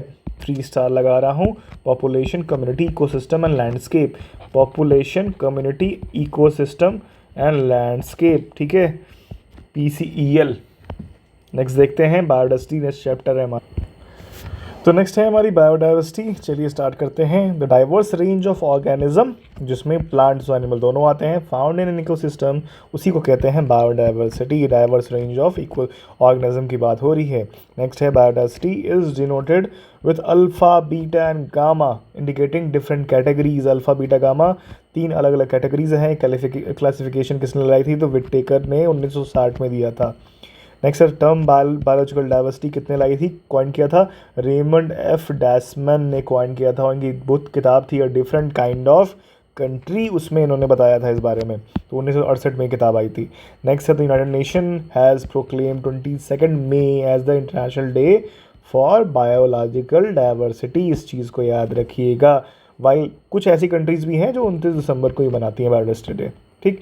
नेक्स्ट है मैक्सिमम बायोडाइवर्सिटी की बात अगर की जा रही है तो usually found in tropical rain forest में, क्योंकि वहाँ पे टेम्परेचर की बात होती है ना, सबसे ज़्यादा बारिश होती है, कंडीशिव टेम्परेचर है, धूप निकलती है, उनको अच्छा खासा धूप में मिलती है। ठीक है। नेक्स्ट आता है they extend from 23.5 degree north to 23.5 degree south latitude. This area has suitable condition for growth and development for flora and fauna as it has heavy rain and high temperature throughout the year. This is why it is called optimum biome कहा जाता है। तो ये भी याद रखिएगा, optimum biome कहा जाता है। ठीक। नेक्स्ट देखते हैं। Biodiversity is normally greater in the lower latitude as compare to higher latitude. तो इसकी ही बात हो रही है। ये जो आप कह लीजिए ट्रॉपिकल एरियाज़ की बात की जा रही है ना, ये 23.5 डिग्री नॉर्थ से लेकर 23.5 डिग्री साउथ के बीच में, तो यही एरिया आपकी लोअर लैटिट्यूड कहलाती है। उसमें और बीच में जाएंगे तो लोअर लैटिट्यूड में और चला आएगा। ठीक है। 10 डिग्री नॉर्थ 10 डिग्री साउथ के बीच में अगर बात की है तो। फिर आता है बायोडाइवर्सिटी हॉटस्पॉट की बात की जाती है। क्या होता है? तो ये जियोग्राफिकल रीजन होता है of the earth which is extremely biological diversity. Extremely का मतलब क्या हुआ कि वहाँ पे डाइवर्सिटी रिलेटिवली बाकी जगहों से बहुत ज़्यादा होती है। And also under severe threat due to habitat loss, climate change और एक्सटेंसिव स्पीशीज़ लॉस। ठीक। तो ये बस उसलिए नहीं कहा जाता है क्योंकि उसके लिए भी हॉटस्पॉट बनाया जा रहा है, क्योंकि वह लॉस ऑफ बायोडाइवर्सिटी की जो कह लीजिए स्पीड है ना, वो बहुत फास्ट है। नेक्स्ट है इंडिया हैज़ 4 बायोडाइवर्सिटी हॉटस्पॉट। कौन कौन सा है? वेस्टर्न घाट है, ईस्टर्न हिमालयाज़ है, इंडो म्यांमार बॉर्डर वाला है, और सुंडालैंड है। सुंडालैंड यानी मतलब जो अंडमान निकोबार से जो नीचे वाला रीजन जाता है, सुमात्रा वाला, वो वाला पार्ट की बात की जा रही है। एक्सक्लूसिवली अगर इंडिया में बात की है तो western Ghats and eastern Himalayas, और ये दोनों ट्रांजिशन जोन है इंडिया में। ठीक है। Nicobar group of islands is regarded as a part of Sundaland, क्योंकि मैंने बता दिया आपको। नेक्स्ट देखते हैं ex situ and in situ conservation की बात की जाती है, तो उसको देख लेते हैं एक बार क्या होता है और उसमें कौन कौन सी चीज़ें आती हैं। Conserving biodiversity outside the areas where they are naturally occur is called ex situ. ठीक है। अब इसमें यानी जंगल में पाए जाते हैं, है ना, या कह लीजिए कोआलास की बात की जाती है ना, या फिर किसी ऐसे एक्सटिंक्ट एनिमल की बात की जा रही है जो नेचुरल अपने हैबिटेट में एक्सटिंक्ट हो गया, उसको लाया जाता है जूलॉजिकल पार्क में, बॉटनिकल गार्डन में या सीड बैंक्स में, उनको प्रिजर्व किया जाता है। क्रायोजेनिक कह सकते हैं ट्रीटमेंट दी जाती है। वो अलग अलग चीज़ें होती हैं, वो कभी आएगा टॉपिक तब बात करेंगे। इन सीतु क्या होता है? नेचुरल एनवायरनमेंट में उसको सेव किया जा रहा है। ठीक है। तो नेशनल पार्क हो गए, सेंचुरीज हो गई, बायोस्फीयर रिजर्व हो गए, रिजर्व फॉरेस्ट हो गए, प्रोटेक्टेड फॉरेस्ट हो गए, नेचुरल रिजर्व्स हो गए। ठीक है। ये कैटेगरीज हैं। The main reason for decrease in biodiversity क्या होती है? तो हैबिटेट डिस्ट्रक्शन होता है। नेचुरल हैबिटेट डिस्ट्रक्शन, जो मान लीजिए रोड वगैरह बन गया या फिर वहाँ पे कुछ फैक्ट्रीज ला दी गई, उसके वजह से उनका विस्थापन हो जाता है वहाँ से। ठीक है। तो डिस्ट्रक्शन होता है पहले, तो फिर उसकी वजह से विस्थापन होगा। नेक्स्ट है government of India in collaboration with Norwegian government has established, इसको सेप पॉल कहते हैं, इसका centre for biodiversity policy and law, और in the national biodiversity authority Chennai. तो नेशनल बायोडाइवर्सिटी अथॉरिटी चेन्नई, पहली बात चेन्नई में इसका हेडक्वार्टर, ये याद रखिएगा, और यहीं पे ये इस्टेब्लिश किया गया है सेब पोल को। ठीक है। और ये नॉर्वे की गवर्नमेंट के साथ मिलके किया गया है, नॉर्वे की। ठीक है। फिर आता है 5 main threats to biodiversity are commonly recognized. These are invasive alien species, climate change, nutrient loading, pollution, habitat change and over exploitation, ठीक है। तो ये सारी की सारी आपकी मेजर थ्रेट्स हैं बायोडाइवर्सिटी के लिए। नेक्स्ट है आपका इंडिया हैज़ 4 बायोडाइवर्सिटी हॉटस्पॉट, जिसका नाम है Himalayan, Indo Burma, north east India and Andaman island को लेते हैं, सुंडालैंड लेते हैं, वेस्टर्न घाट्स लेते हैं, मैं बात कर चुका हूँ। थोड़ा सा इसको एक्सटेंशन अगर चाइना, अरे सॉरी माफ़ कीजिएगा, श्रीलंका तक ले आते हैं तो पूरा का पूरा 3-4 आपके इंक्लूड हो जाता है, ठीक है। नेक्स्ट है आपका most biodiversity rich area in India, तो ये आपका वेस्टर्न घाट्स, ठीक। नेक्स्ट है टॉलेस्ट नोन लिविंग ट्री, इसको कहते हैं sequoia, sequoia. The tallest known tree is redwood sequoia, it is found in California. अब इसको आपको एक चीज़ बता दें, इसी के नाम से ना एक, तो सीकिया के नाम से, सीकिया कैपिटल के नाम से है ना, वर्ल्ड की बहुत बड़ी वेंचर कैपिटल फर्म है, ठीक। वेंचर कैपिटल फर्म है वो, इंडिया के भी बहुत बड़े बड़े स्टार्टअप्स में इन्वेस्ट करती है और करीब करीब 8,500 करोड़ का उनका एसेट अंडर मैनेजमेंट है। तो ये कैलिफोर्निया से ही आती है, यहाँ ही से ना उन्होंने नाम डिराइव किया हुआ, इसलिए तुक आया तो मैंने बता दिया आपको। नेक्स्ट है India aims to achieve land degradation neutrality, कब तक? 2030 तक। पहला organization related to red data book कौन लॉन्च करता है? ये आपकी IUCN लाती है। कहता है red data book is concern with organism and animal facing danger of extension, ठीक है, याद रहेगा। नेक्स्ट है the most important strategy for conservation of biodiversity together with traditional human life establishment is the establishment of biosphere reserve बनाया जाता है कि उसको नेचुरल एनवायरनमेंट में ही प्रोटेक्ट किया जाए और ट्रेडिशनल ह्यूमन लाइफ के साथ भी उसको चलाया जा सके, ठीक है। नेक्स्ट है आपका which one of the following gas is commonly used in cryo bank. Cryo bank की बात हो रही है ना ex-situ कंजर्वेशन के लिए, तो ये नाइट्रोजन यूज़ किया जाता है। अभी बात कर रहा था ना मैं, क्रायो ट्रीटमेंट की बात हो रही थी। नेक्स्ट है हमारा द मैक्सिमम बायोडाइवर्सिटी कहाँ फाउंड होती है? ट्रॉपिकल रेन फॉरेस्ट हम देख चुके हैं। Tropical rain forest on land and coral reefs and marine ecosystem are the among the most biological diverse ecosystem on earth. तो कोरल रीफ्स और ट्रॉपिकल रेन फॉरेस्ट, ये लैंड पे, ये मरीन में, दोनों के दोनों सबसे ज़्यादा बायोलॉजिकली डाइवर्स इकोसिस्टम माना जाता है अर्थ पे। फिर आता है which one of the following ecosystem has maximum plant biomass, ठीक है। तो ये देखिएगा ट्रॉपिकल रेन फॉरेस्ट है। नेक्स्ट आता है बायोमास क्यों होगा? क्योंकि अब देखिए अगर डाइवर्सिटी बहुत ज़्यादा होगी तो पर स्क्वायर मीटर या पर स्क्वायर किलोमीटर में बहुत ज़्यादा कह लीजिए कि स्पीशीज़ पाए जाएंगे। तो स्पीशीज़ बहुत ज़्यादा पाए जाएंगे तो उनका बायोमास भी बहुत ज़्यादा हो जाएगा रिलेटिवली अदर एरियाज़ के रिस्पेक्ट में, तो इसी वजह से, ठीक है। नेक्स्ट आता है बायोडाइवर्सिटी चेंज अकर कब होता है? इंक्रीज टूवर्ड्स, अभी हम देखा है ना कि लोअर जो ये लैटिट्यूड होता है ना वहाँ पे होता है, तो इंक्रीज टूवर्ड्स इक्वेटर, जब इधर से इधर आएंगे पोल से इक्वेटर के साइड में तो बायोडाइवर्सिटी बढ़ती है। नेक्स्ट है richest biodiversity is found in silent valley. Silent valley कहाँ पे है? हमारे केरला में है, ठीक है, इंडिया में। साइलेंट वैली इज लोकेटेड इन केरला, देख लिए। वैली ऑफ फ्लावर्स कहाँ पे? ये उत्तराखंड में है। नेक्स्ट देख सकते हैं Ramsar convention is associated with conservation and sustainable use of wetland, it is known as convention on wetland. और ये कब हुआ था? 2 फरवरी 1971 की बात है, जो कि रामसर कहाँ पे है? ईरान में है। सारे के सारे फैक्ट्स आपको जानने बहुत ज़रूरी हैं, पॉज कीजिएगा, आराम से रुक के एक बार पूरी चीज़ों को मुझे जहाँ जहाँ मैंने मार्क किया उसको देख लीजिएगा। नेक्स्ट है in India which of the following states has the largest inland saline wetland। और बहुत ही मज़े की बात है कि ये राजस्थान में है, ठीक। लार्जेस्ट इनलैंड सलाइन वेटलैंड की बात हो रही है। नेक्स्ट है कार्टेजेना प्रोटोकॉल किससे रिलेटेड है? बायो सेफ्टी एग्रीमेंट था ये, ठीक है। नेक्स्ट है which of the following is the most effective factor of coral bleaching. तो ये नॉर्मल टेम्परेचर जो होता है सी वाटर का, उसका जब राइज होने लगता है ना धीरे धीरे, तो मेन जो अगर कंड्यूसिव टेम्परेचर बनाया जाता है 25 से 27 डिग्री, जैसे ही उससे 1 डिग्री 2 डिग्री 3 डिग्री ऊपर होने लगा वहाँ पे कोरल ब्लीचिंग स्टार्ट हो जाएगी। और जो सिम्बायोटिक रिलेशनशिप होता है, सिम्बायोटिक रिलेशनशिप होता है किसके बीच में? एल्गी और जूजेंथलीज, जो एल्गी होती है और फंगस होता है जो, वो उनके बीच में जो होता है रिलेशन। तो जूजेंथलीज एल्गीज और कोरल के बीच में, फंगस बोल दिया था मैंने, कोरल्स के बीच में जो आपका सिम्बायोटिक रिलेशनशिप कह लीजिए, म्यूचुअलिस्टिक रिलेशनशिप होता है जो, वो ख़राब होने लगता है, इसलिए कोरल ब्लीचिंग होती है। नेक्स्ट है आपका डिकलरेशन, इसको भी कहते हैं, कलर लॉस हो जाता है। नेक्स्ट आपका आता है who among the following had used the term biodiversity for the first time। One of the most important question, ठीक है। वॉल्टर डी रॉजन नाम है इनका, याद रखिएगा। नेक्स्ट पे चलते हैं। The biodiversity act was passed by Indian parliament कब आया था? 11 दिसंबर 2002 को पास किया गया था। ईयर याद रखिएगा। एक कहानी सुनाता हूँ आपको। तो एक मास्टर जी थे, एक स्टूडेंट था।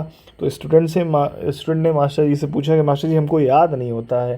तो मास्टर जी ने पूछा एक काम करना कि देखो डेट, महीना और साल होता है, तो कोशिश करो कि डेट याद रहे। तो क्या मास्टर जी डेट नहीं याद होता है?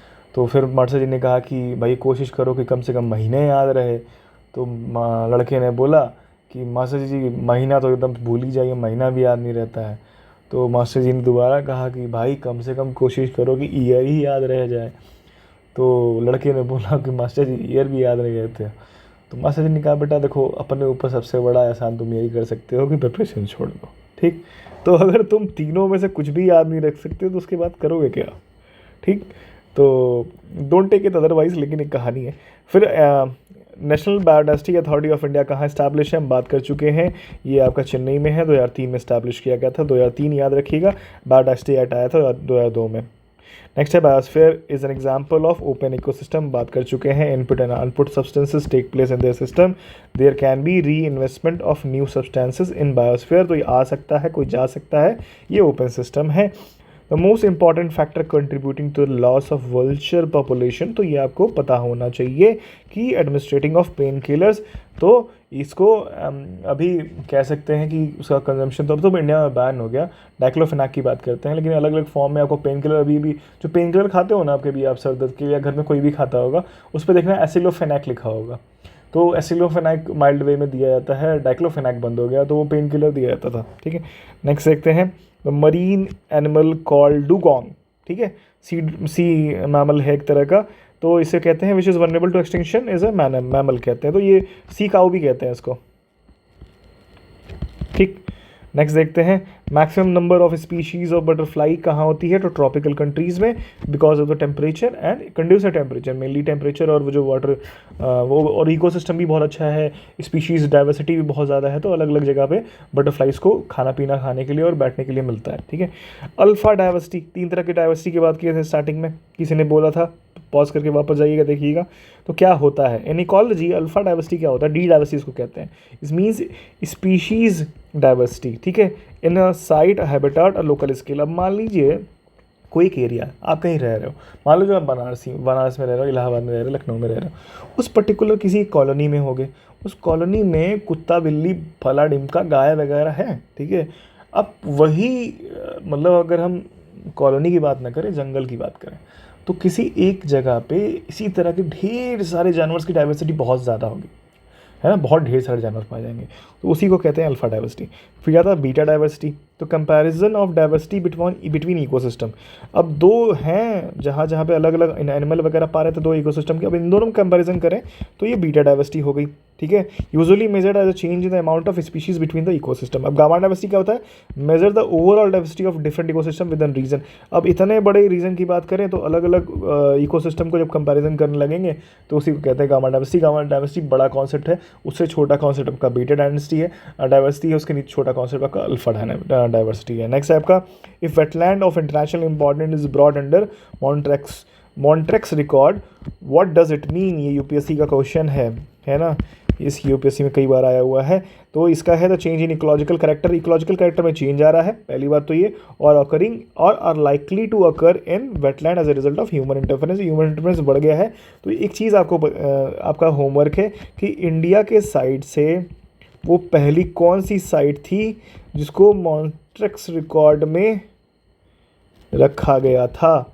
बाद में एक और ऐड हुआ था, सेकंड वाला हटा दिया गया, लेकिन अभी भी एक है और उसका आपका होमवर्क है, आप उसको पॉज कीजिए, सर्च कीजिए, क्वेश्चन आएगा। ठीक, the annual production of biomass is minimal in which of the following environment? तो डीप सी में सबसे कम बायोमास होगा, तो हाईएस्ट बायोमास प्रोडक्शन कहाँ होता है? ट्रॉपिकल रेन फॉरेस्ट में। तो ये सबसे स्टेबल इकोसिस्टम है। ठीक है, एक तो पहली बात मरीन इकोसिस्टम सबसे स्टेबल है। सबसे डीप चले जाओ वहाँ पे तो और एक्टिविटी कम हो जाएगी, तो इसलिए मिनिमल होता है वहाँ पे। कहता है टुमारो बायोडाइवर्सिटी का राइटर कौन है, ऑथर कौन है? वंदना शिवा, काफ़ी फेमस, बहुत फेमस है और बहुत ही डिग्निफाइड लेडी, एंड आप उनका इंटरव्यू सुनोगे तो बहुत नॉलेजेबल, बहुत नॉलेज वाली चीज़ें हैं आपको मालूम चलेंगी। खासकर वो कह लीजिए कि जेनेटिक क्रॉप्स के खिलाफ ज़्यादा एक्टिव रहती हैं और वोकल रहती हैं। तो ये चीज़ है करने की। चलिए स्टार्ट करते हैं। Green house effect and climate के बारे में ये चैप्टर है। स्टार्ट करते हैं। Green house gases and pollutants are directly responsible for ozone depletion, while depletion of ozone layer is indirectly responsible for climate change. याद रखिएगा कि green house gases and pollutants effect करते हैं ओजोन डिप्लेशन पे। Next है 1922 की बात है। COP 27 जो हुआ था वो अल-शेख इजिप्ट में हुआ था, और क्या कहते हैं वो पहले शेड्यूल किया गया था 1921 में शेड्यूल करने के लिए। लेकिन लेटेस्ट कौन सा COP है? पहली बात तो ये कि COP लेटेस्ट कौन सा है।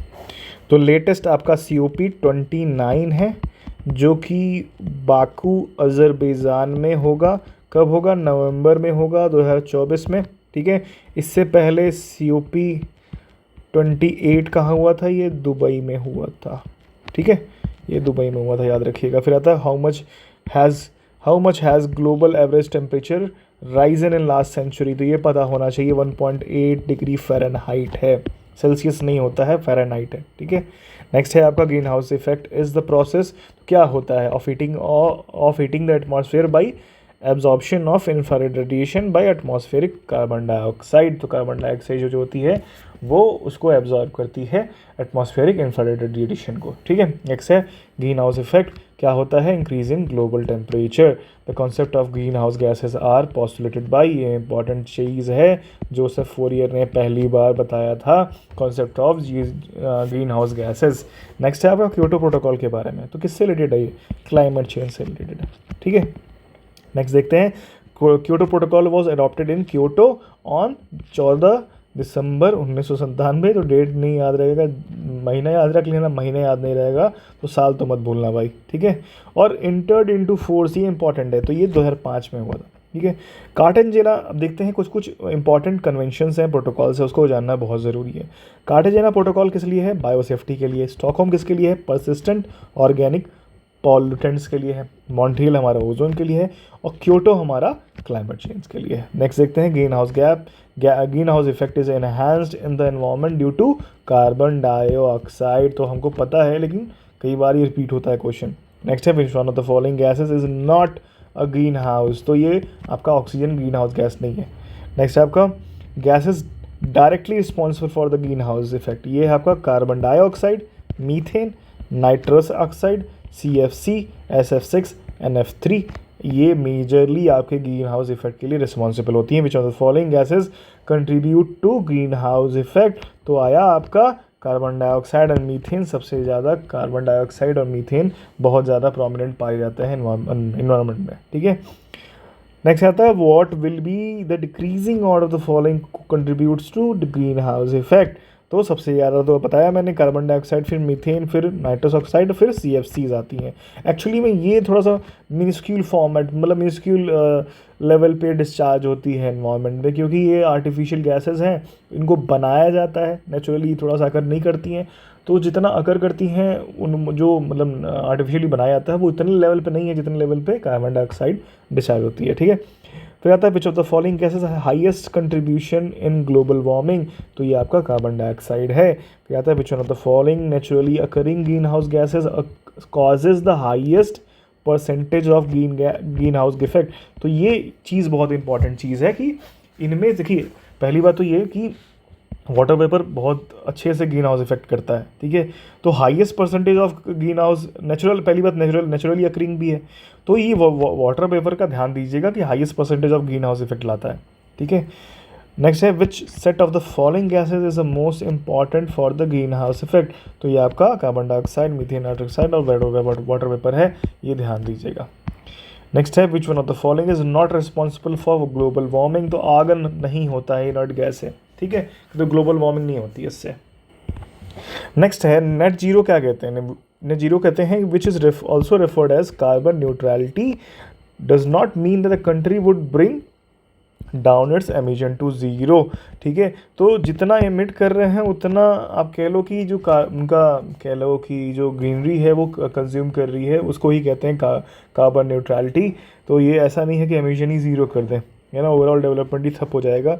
नेक्स्ट है which one of the following gases is both harmful and beneficial. तो हम सभी जानते हैं कार्बन डाइऑक्साइड जितना बेनिफिशियल है उतना ही हार्मफुल है।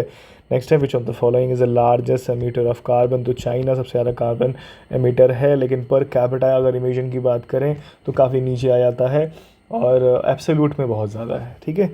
नेक्स्ट है Bhutan is known as world's top carbon negative country, यानी वो जितना कह लीजिए एब्जॉर्ब करती है उनका जिनका ग्रीनरी है उससे कम वो एमिट करते हैं, तो कार्बन नेगेटिव कंट्री हो गई। नेक्स्ट है which one of the following is not a green house found green house found naturally in atmosphere. तो नाइट्रोजन जो होता है ग्रीन हाउस गैस तो है, लेकिन वो नेचुरली नाइट्रोजन ऑक्साइड की बात हो रही है, वो नेचुरली फाउंड नहीं किया जाता है। ठीक है। नेक्स्ट है तो total amount of green house gases produce to directly and indirectly support human activities is refers to, ये है कार्बन फुटप्रिंट। ठीक है। नेक्स्ट है as a result of global warming there have been melting of glacier. ठीक है। देखिए ये कौन कौन सी चीज़ें होती हैं, कई बार पूछ देता है कि ये 4-5 चीज़ें बताइए ग्रीन हाउस की वजह से हो रही हैं कि नहीं हो रही हैं। ठीक है। तो flowering of mango trees before time. ठीक है। गर्मी बढ़ रही है तो पहले ही वो फ्लावरिंग हो जा रही है। और एडवर्स इम्पैक्ट ऑन हेल्थ। ठीक है। टेम्परेचर बढ़ेगा, ढेर सारी बीमारियां होती हैं, वायरल इन्फेक्शंस होते हैं, फंगल बैक्टीरियल इन्फेक्शंस भी बहुत ज़्यादा होते हैं। नेक्स्ट है the apprehension of global warming is aggravated by increase concentration in the atmosphere. तो ये कार्बन डाइऑक्साइड की कंसंट्रेशन बढ़ने की वजह से प्रॉब्लम्स आ रही हैं। अतः विच one of the following is the most fragile ecosystem that will be first affected by global warming. तो आप समझ लीजिए जो आइस शीट्स हैं आर्कटिक की और ग्रीनलैंड की, वो सबसे पहले अफेक्ट होंगी और मोस्ट फ्रेजाइल इकोसिस्टम में से एक है।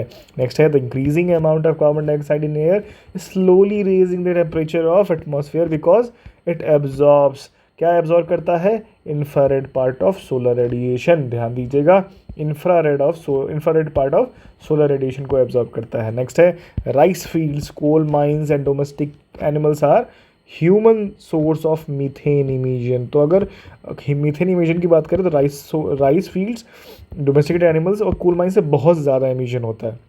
While wetlands and sea hydrates are natural source of methane emission. Maximum about 76% of total methane emission कहाँ से आता है, from natural source is emitted through wetland. तो अगर हम नेचुरल रिसोर्स की बस बात करें तो out of that natural resource 76% of that natural resource comes from wetland only. ठीक। नेक्स्ट है the gas which is produced by paddy fields is involve in global warming.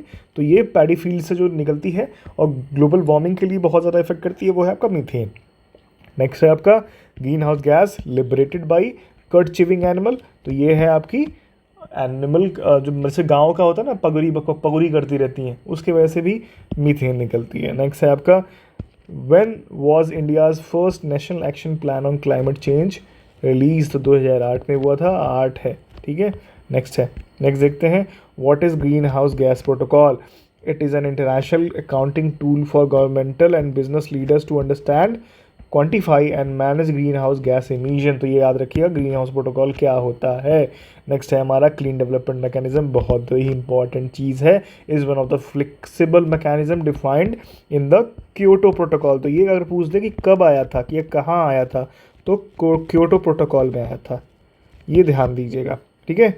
और that provides for emission reduction projects के लिए करता है। ठीक है। Concept of carbon credit कहाँ से आया था, ये भी क्योटो प्रोटोकॉल से आया।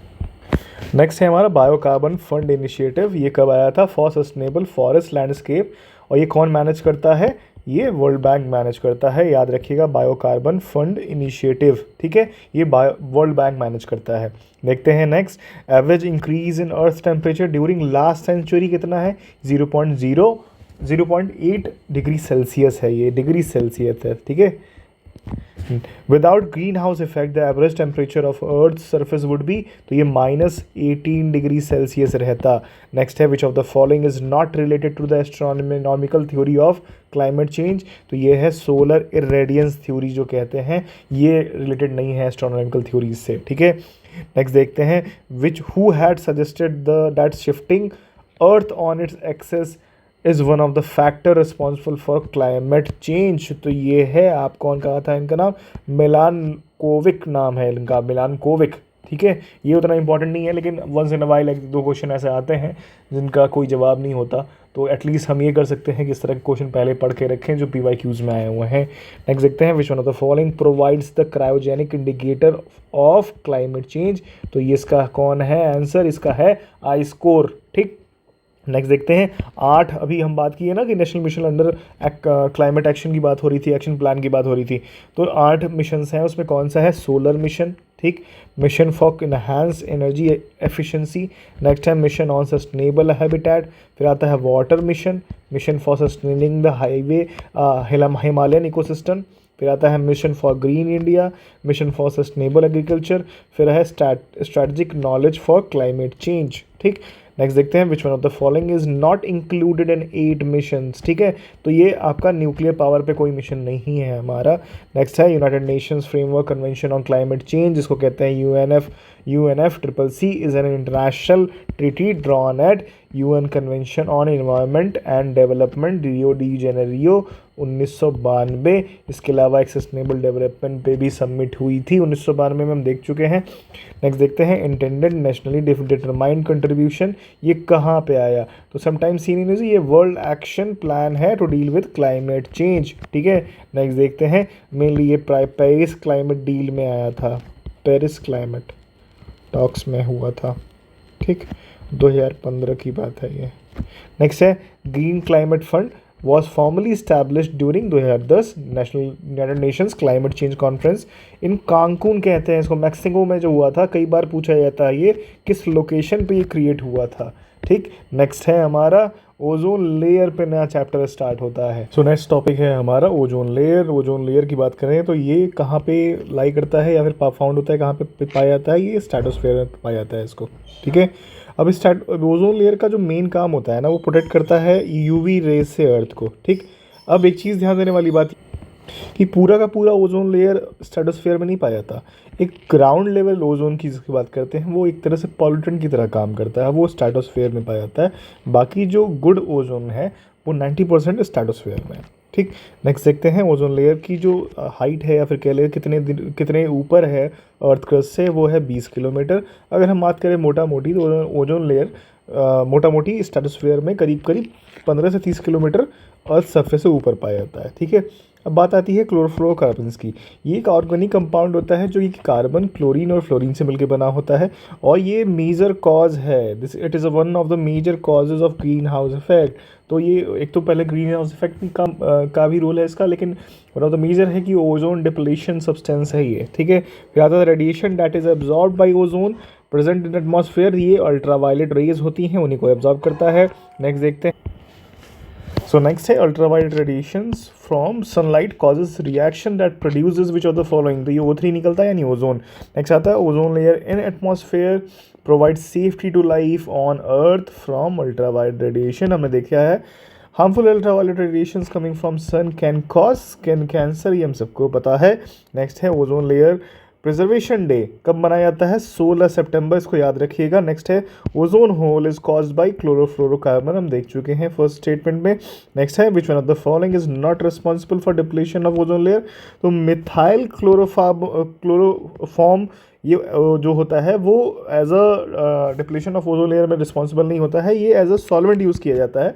अब ध्यान दीजिएगा, क्लोरोफ्लोरोकार्बन, तो जो दो क्लोरीन और फ्लोरीन जब साथ में आते हैं ना, तब जाके ज़्यादा डेंजरस चीज़ें बन जाती हैं। ठीक है, वो कंपाउंड जब सबसे ज़्यादा खतरनाक होता है। फिर आता है among the following green house gases which does not causes ozone depletion. तो ये है आपका carbon monoxide. Carbon monoxide depletion नहीं करता है। नेक्स्ट है formation of ozone hole is maximum over Antarctica. Next है आपका the Montreal protocol is related to protection of. तो ये ओजोन लेयर के प्रोटेक्शन के लिए बनाया गया था। कब बनाया गया था, फोर्स में कब आया था, फोर्स में आया था 1 जनवरी 1989 से। नेक्स्ट आता है in stratosphere level of ozone is naturally regulated by nitrogen dioxide. Next है the measurement unit of ozone layer is Dobson unit. Next है आपका क्लोरोफ्लोरोकार्बन्स हेलेंस, ये हेलन होगा। ठीक है, फिर तक carbon tetrachloride all are ozone depleting substance, ये याद रखिए, कार्बन टेट्राक्लोराइड, हेलेंस और क्लोरोफ्लोरोकार्बन तीनों के तीनों ओजोन डिप्लीटिंग सब्सटेंसेस होते हैं। All these substances are banned after Montreal protocol, ठीक, ये बैंड है। नेक्स्ट है which gas is filled in refrigerators, तो ये मैफ्रॉन ऐड होती है उसमें, मैफ्रॉन याद रखिएगा, मैफ्रॉन। नेक्स्ट है which one of the following teams of scientist first discovered the ozone hole over Antarctica, ये ब्रिटिश टीम थी। नेक्स्ट है who among the following has discovered ozone halo over Tibetan plateau in 2005, ये थे GW Kent मूरे, ठीक, GW Kent मूरे याद रखिएगा। Next है आपका रॉकेट फ्यूल क्या होता है, ये हाईली रिफाइंड कीरोसिन ऑयल होता है या केरोसिन होता है, ठीक है। नेक्स्ट है आपका which one of the following है associated with the issue of control and phasing out of use of ozone depleting substances, ये तो हम सब पढ़े हुए हैं, मॉन्ट्रियल प्रोटोकॉल होता है। नेक्स्ट है आपका फॉरेस्ट एंड वाइल्ड लाइफ, तो first one is which on the following has an evergreen forest, तो ये वेस्टर्न घाट्स में एवरग्रीन फॉरेस्ट पाए जाते हैं। नेक्स्ट है as per the national forest policy 1988 the national goal should be to have a minimum of 1/3, याद रखिएगा 1/3 of total land area of country under forest और ट्री कवर। नेक्स्ट है आपका which one of the following states has the largest area under forest, तो ये आपका मध्य प्रदेश है। Next है percentage of forest cover concerning the total geographical area is highest in Mizoram, है ना, परसेंटेज वाइज मिजोरम में सबसे हाईएस्ट है। फिर आता है which one of the following is not impact of deforestation, तो ये अर्बनाइजेशन डिफॉरेस्टेशन का इम्पैक्ट नहीं है, ठीक है। नेक्स्ट है आपका in India the state with highest, माफ कीजिएगा, the largest area under densed very dense forest, तो ये आपका अरुणाचल प्रदेश है। नेक्स्ट है tree cover is maximum in east Deccan, याद रखिएगा। नेक्स्ट है आपका according to the Indian state of forest report in which of the following district a very dense forest area is minimal, ये आपका मिनिमम जोधपुर में है। नेक्स्ट है second largest mangrove area in India is found along the coast of Gujarat, और highest कहाँ पे है, waste Bengal में है, और थर्ड हाईएस्ट आपका अंडमान एंड निकोबार में। नेक्स्ट है मैंग्रोव जो टाइडल फॉरेस्ट होता है वेजिटेशन, वो इंडिया में कहाँ पे ज़्यादा पाया जाता है, वो सुंदरबंस में पाया जाता है। नेक्स्ट है which one of the following has the protected mangrove region, ये गोवा में है, और ये चराओ आइलैंड ऑफ गोवा जो है वो प्रोटेक्टेड मैंग्रोव रीजन है, ठीक है। नेक्स्ट देखते हैं which one of the following regions of India has combination of mangrove forest, evergreen forest and deciduous forest, तो ये अंडमान एंड निकोबार आइलैंड के पास पाया जाता है, सारी के सारी चीज़ें वहाँ पे अलग अलग वेजिटेशंस पाए जाते हैं। नेक्स्ट है आपका Nagaland mountain are becoming increasingly barren mountains mainly due to shifting cultivation की वजह से ऐसा हो रहा है। नेक्स्ट है which one of the following plants grown in non-forest areas have been omitted from the definition of tree, ये कौन से हैं आपके, ये बैम्बू को हटा दिया ट्री के डेफिनेशन में, अब नहीं आता है bamboo. So next one is in which year the wild life protection act was introduced, तो हम कई बार पढ़ चुके हैं, 1972 की बात हो रही है। If a particular plant species is placed under schedule 6 of the wild life protection act 1972, what is the implication, तो इसका मतलब क्या होता है, license is required to cultivate that plant. Schedule 6 की बात हो रही है, शेड्यूल 1, 2, 3, 4 लेकर ये एनिमल और वाइल्ड लाइफ से रिलेटेड होता है, और कुछ प्लांट से रिलेटेड होता है, वो शेड्यूल 6 में रखा जाता है। कहता है when was the forest conservation act was enacted, तो ये 1980 में इनैक्ट किया गया था, wild life protection act 1972, forest conservation act 1980। Next आता है national afforestation and eco development board, जिसको NAEB भी कहते हैं, वो setup by government of India, कब हुआ था, 1992 में हुआ था। फिर आता है फॉरेस्ट रिसर्च इंस्टीट्यूट, कहाँ लोकेटेड है, ये देहरादून में है, FRI जिसको कहते हैं शॉर्ट फॉर्म। फिर आता है according to faunal diversity of India, जिसको जो बाई JRB एल्फ्रेड ने निकाला था इसको, उसके हिसाब से 7.28% of the world's animal species are found in India, तो JRB एल्फ्रेड ने इसको निकाला था फाउनल डाइवर्सिटी ऑफ इंडिया के नाम से। फिर आता है इंडियाज लार्जेस्ट फिश कौन सी है, व्हेल शार्क। नेक्स्ट आता है which animal is symbol of world wild life fund, तो जायंट पांडा, हमने देखा है उसका लोगो बीच में जायंट पांडा रहता है। नेक्स्ट है ग्रेवियालिस क्रोकोडाइलिया, फाउंड इन प्लेंटी, कहाँ पे मिलते हैं ये, तो ये गंगा में मिलते हैं। नेक्स्ट आपका Chipko movement was basically against deforestation, तो इसके हीरो कौन थे, चंदी प्रसाद भट्ट जी थे और सुंदरलाल बहुगुणा जी थे, वो मेन लीडर थे इस मूवमेंट के। नेक्स्ट आता है the who is the protagonist of Chipko movement, तो हमने भी पढ़ा चंदी प्रसाद भट्ट जी थे। नेक्स्ट देखते हैं under whose leadership the movement against deforestation was launched in Raini village of Chamoli. तो ये गौरी देवी थी, ये बहुत इंपॉर्टेंट है, कई बार पूछा गया है। फिर नेक्स्ट आता है वर्ल्ड वाइल्ड लाइफ डे कब मनाया जाता है, तो मार्च 3 को मनाया जाता है, याद रखिएगा। नेक्स्ट है आपका in which of the following years the environment protection act, जो हम देख चुके हैं 1986 की बात हो रही है। फिर आता है पग मार्क टेक्निक कब यूज़ होता है, for estimation of population of various wild animals, खासकर हमारे। और देखिए खासकर ये बात नहीं है, अभी अभी आप देखेंगे एक डॉक्यूमेंट्री आई हुई ललन टॉप पे, तो आप इसमें थोड़ा वीडियो आगे बढ़ जाता है तो उसमें आप देखेंगे जब भेड़िया जब खोजे जा रहे हैं ना, तो जब वो तराई एरिया में पहुंचते हैं, थोड़ी भीगी हुई ज़मीन है वो, है ना, थोड़ा सा पानी वाटर लॉक्ड एरिया है, तो वहाँ पे पग मार्क्स पड़े हुए हैं, उससे भी आइडेंटिफिकेशन होता है। और ये डिफ्रेंशिएट होता है कि लोमड़ी थी, कुत्ता था या भेड़िया था, तो उससे भी डिफरेंसेस मालूम चलते हैं। नेक्स्ट है आपका प्रोजेक्ट एलिफेंट के बारे में बात हो रही है। पहली बात तो ये कि फरवरी 1992 में लॉन्च हुआ था, सेंट्रल स्पॉन्सर्ड स्कीम है। तो मेन ऑब्जेक्टिव क्या है, to protect elephants, their habitats and corridor, to address issues of man animal conflict और वेलफेयर ऑफ डोमेस्टिकेटेड एलिमेंट। तो ये जो डोमेस्टिकेटेड एलिफेंट्स है ना, उनका भी वेलफेयर, जैसे जू वगैरह में है ना, या फिर सर्कस वगैरह में, उस तरह की चीज़ों में, ठीक। नेक्स्ट आता है national bureau of plant genetic resources, ये कहाँ पे है, न्यू दिल्ली में है, याद रखिएगा, कई बार पूछा गया है। नेक्स्ट आता है national research centre for agro forestry, ये कहाँ पे है, झांसी में है। नेक्स्ट है the greatest diversity of plants and animal is characteristic of tropical moist forest. Next है आपका in India in which one of the following types of forest is teak a dominant tree species. तो ये आपका कहाँ पाया जाता है, tropical moist deciduous forest में पाया जाता है। नेक्स्ट है in which of the following forest is known as, which of the following forest known as lungs of the planet earth. तो सबको ही पता है अमेजॉन रेन फॉरेस्ट को कहा जाता है। तो the Amazon is known as Amazonia, the Amazon jungle is the moist broad leaf forest, याद रखिएगा, moist broadleaf forests that cover most of the Amazon basin of South America.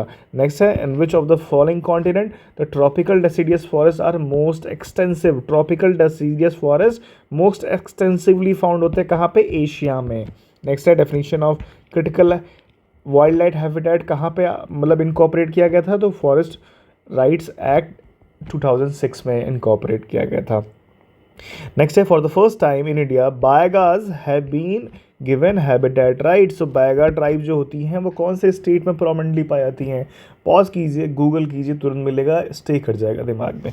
Next है which of the following countries has passed a resolution to maintain forest on 60% of the land. तो ये Bhutan, carbon negative ऐसे ही थोड़ी ना हुई, इसीलिए हुई है ना, तो भूटान के बारे में बात हो रही है। फिर आता है coastal Orissa, most cyclone prone area है इंडिया में, और there is a large amount of deforestation of mangrove in Mahanadi delta हुआ है, इसलिए भी ये साइक्लोन प्रोन हो जाता है। तो मैंग्रोव्स जो डेल्टाज होते हैं वो साइक्लोन से भी बचाते हैं कोस्टल एरियाज़ को, ठीक है।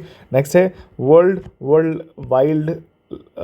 Wide fund for nature, WWF जिसको कहते हैं, ये इंटरनेशनल नॉन गवर्नमेंटल ऑर्गेनाइजेशन है जो कि 1961 में स्विट्जरलैंड में इसको फाउंड किया गया था। नेक्स्ट है आपका ट्रैफिक जिसको कहते हैं, tree related analysis of fauna and flora and commerce is a non governmental organisation, traffic, जो कि 1976 में बनाया गया था और WWF और IUCN ने मिलकर बनाया था, और ये it is not a bureau under UNEP। तो ये UPSC में क्वेश्चन आ चुका है, हो सकता है UPSC से पूछने, कोई मतलब ठिकाना नहीं है इन लोग का। नेक्स्ट है in which of the following states Pakhui wild life sanctuary located. तो ये आपका फकुई है आपका कहाँ पे, अरुणाचल प्रदेश में है। खराई कैमल्स और swimming camels are found only in Gujarat, Bhuj. ये बहुत ही इंटरेस्टिंग क्वेश्चन था एक साल UPSC का, काफ़ी चर्चा हुई थी इस पर। नेक्स्ट है आपका अमृता देवी स्मृति अवार्ड किसके लिए दिया जाता है, protection of forest and wild life के लिए। नेक्स्ट है as a part of wild life conservation effort in Nepal and India a new association by name of save was launched recently. The objective of SAVE is to conserve tiger. तो save किसके लिए होता है, तो save tigers के लिए आता है, ठीक है। नेक्स्ट देखते हैं in Uttarakhand oak rhododendrons are characteristic plant of temperate forest. याद रखिएगा टेम्परेट, ऊपर एक टाइगा और टेम्परेट, टाइगा पहले आता है, मतलब मान लीजिए सबसे ऊपर के लैटिट्यूड में बर्फ़ वाला टेम्परेचर आ जाएगा, उससे जस्ट नीचे वाले पार्ट में है ना, सब ट्रॉपिकल से ऊपर वाले में टेम्परेट आएगा। नेक्स्ट है in a particular region in India the local people train the roots of living trees into a robust bridge across the stream. As time passes, these bridges become stronger, these unique living roots bridges are found in Meghalaya. UPSC में आया था, कई बार आपने photo देखा होगा, जो नदी cross करते हैं, ब्रिज वाली जो ब्रिज रूट से बनी हुई ब्रिज होती है, उसी की बात हो रही है। नेक्स्ट है animal welfare board of India, statutory advisory body on animal welfare laws and promotes animal welfare in India. Establish कब हुआ था? 1962 में, under section 4 of the prevention of cruelty to animal act 1960। ये देखिए, ये चीज़ ज़रूर पूछता है, कई बार पूछा हुआ है। पहली बात तो ये कहाँ पे लोकेटेड है, ठीक है। दूसरी बात, किस एक्ट के अंडर आता है? तो prevention of cruelty to animal act के अंदर आता है 1960, वो इस्टेब्लिश हुआ था 1962 में। नेक्स्ट है NTCA की बात होती है, तो ये स्टैचुटरी बॉडी है। National Ganga river basin authority कौन शेयर करता है? ये आपके PM साहब शेयर करते हैं। ये आपके MOEFCC के ministry of MOEFC ministry of environment and forest conservation, हाँ ठीक है, उसके जो मिनिस्टर होते हैं वो इसके चेयरमैन होते हैं। नेक्स्ट आता है air prevention and control of pollution act, ये 1981 में आया था। Water prevention and control of pollution act, ये 1974 में आया था। तो ऑल द मेजर एक्ट हमने वो मोटा मोटी पढ़ लिया। पॉज कीजिएगा, देखिएगा, इसको अक्सर ये क्वेश्चन पूछता है इस पे, है ना, कई बार मैच द फॉलोइंग के तरीके से पूछ देता है। नेक्स्ट है सेंचुरीज और बायोस्फीयर रिजर्व्स के बारे में ये चैप्टर है, चलिए देखते हैं। इंटरनेशनल टाइगर डे कब मनाया जाता है? 29 जुलाई को मनाया जाता है। Most of the wild life protected areas in India are surrounded by dense forest. ये तो बड़ा सिंपल स्टेटमेंट क्वेश्चन है। Currently there is 106 national park. ये चीज़ अपडेट हुई है कि नहीं हुई है? Let me check. तो ये 106 ही है। फिर आता है प्रोजेक्ट टाइगर कब स्टार्ट हुआ था? 1973। प्रोजेक्ट एलिफेंट हम देख चुके हैं, प्रोजेक्ट एलिफेंट की बात 1992 में स्टार्ट हुआ था। नेक्स्ट है the term M stripes sometimes seen in the news is context of maintenance of tiger reserves. ये यूपीएससी का क्वेश्चन है। नेक्स्ट है इंडियाज फर्स्ट डॉल्फिन ऑब्जर्वेटरी कहाँ हुआ है? बिहार में। National biological garden of India कहाँ सिचुएटेड है? न्यू दिल्ली में, ठीक है। नेक्स्ट है which one of the following is the first national park in India? तो कॉर्बेट नेशनल पार्क जो है वो इंडिया का पहला नेशनल पार्क है, ठीक। फिर आता है राजीव गांधी नेशनल पार्क, ये कहाँ लोकेटेड है? एक कर्नाटका में लोकेटेड है।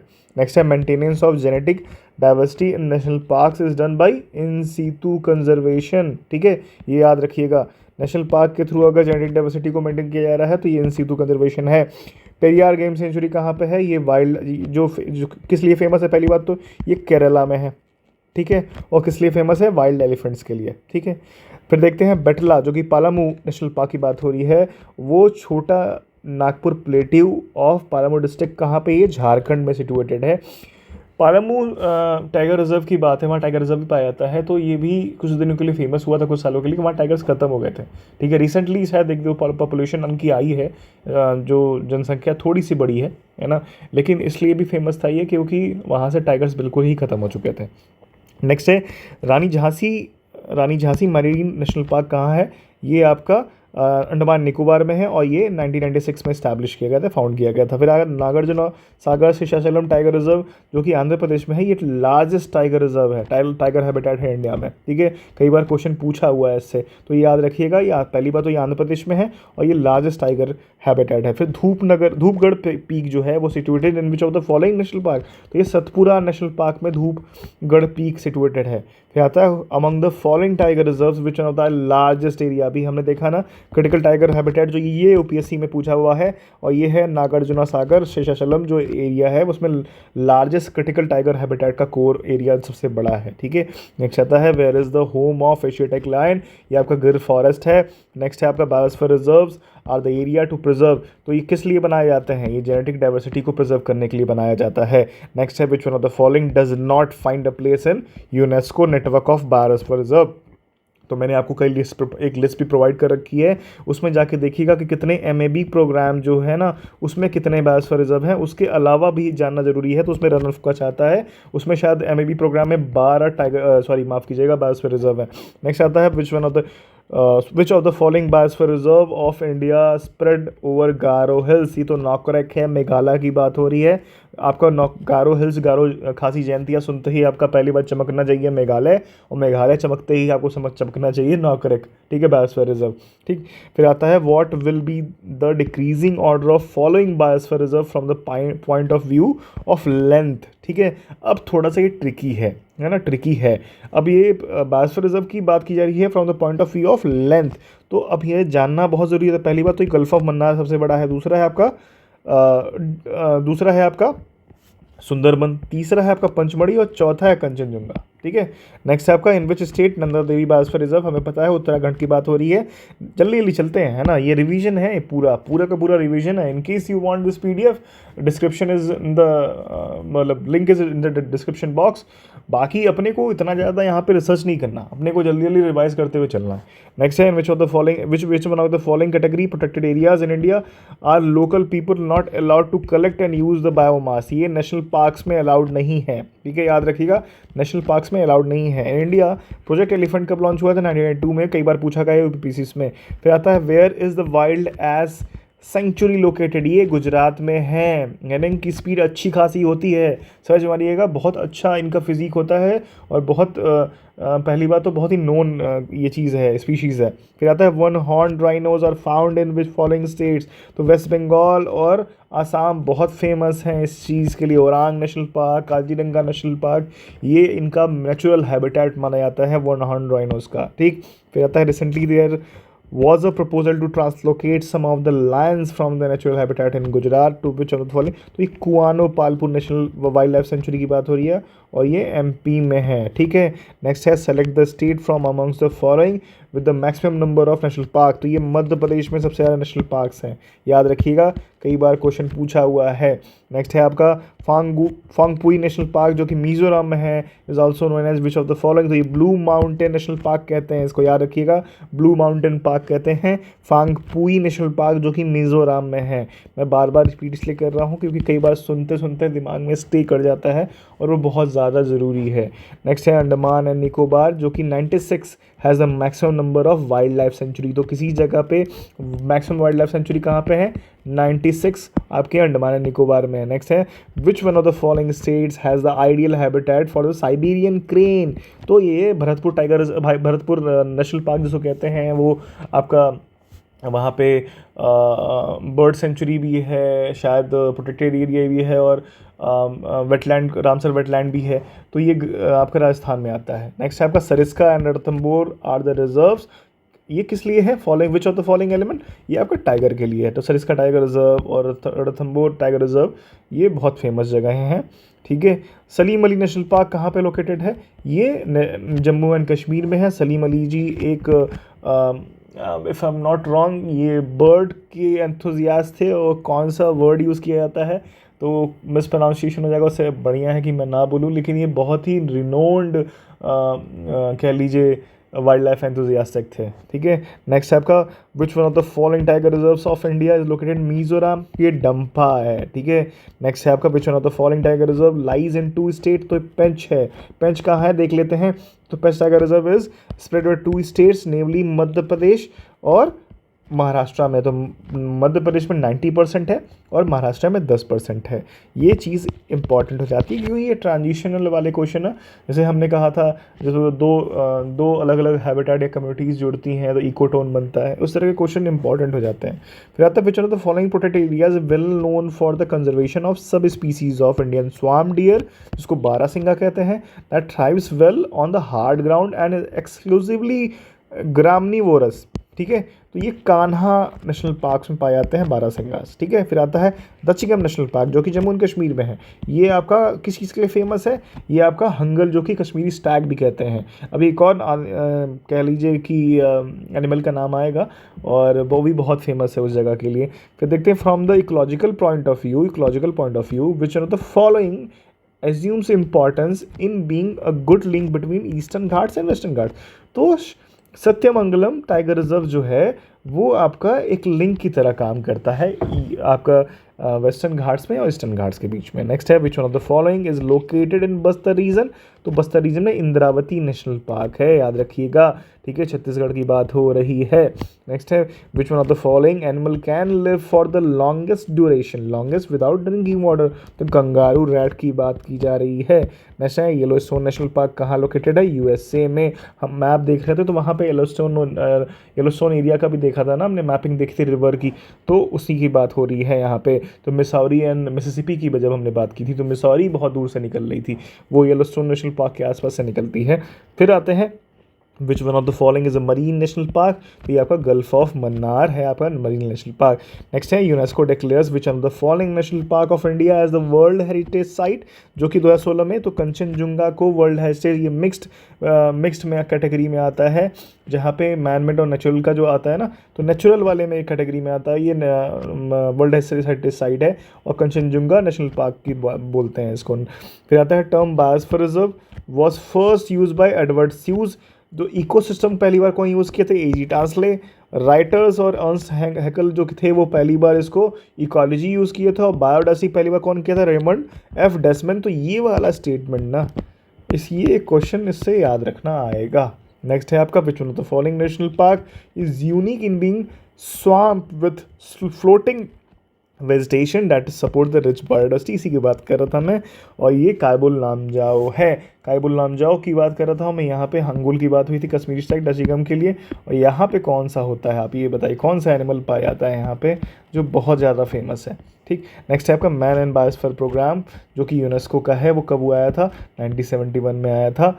नेक्स्ट है आपका great Himalayan national park which has been accorded the UNESCO world heritage site status, ये कहाँ पे है, हिमाचल प्रदेश में है।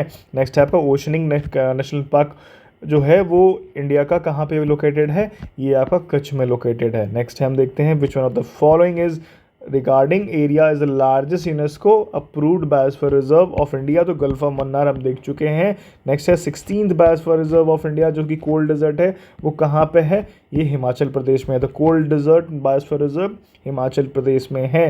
नेक्स्ट है which one of the following are in Agastya Malai biosphere reserve, तो अगस्त्या मलाई जो बायोस्फीयर रिजर्व है केरला में है, उसमें बहुत ढेर सारी चीज़ें आती हैं, national park sanctuaries, wild life sanctuary, उसमें कौन कौन सा है, नैयर है, पेपरा है, सेंदुरनी वाइल्ड लाइफ सेंचुरी है, और कलक्कड़ मुद्दनथुराई टाइगर रिजर्व है, ठीक है। तो ये 4 चीज़ें हैं, इसको याद रखिएगा, पूछ सकता है, यूपीएससी का क्वेश्चन है वैसे ये, लेकिन पूछ सकता है, आप मना नहीं कर सकते इस चीज़ को कि नहीं पूछेगा, ठीक है। In which of the following regions of India you most likely to come across the great Indian hornbill, तो हम ये आपका नेचुरल हैबिटेट उसका कौन सा है, ये आपका वेस्टर्न घाट है। ऑप्शन में उस समय ईस्टर्न घाट या नागालैंड नहीं था मेरे ख्याल से, तो ये एक्चुअली में यूपीएससी का क्वेश्चन है।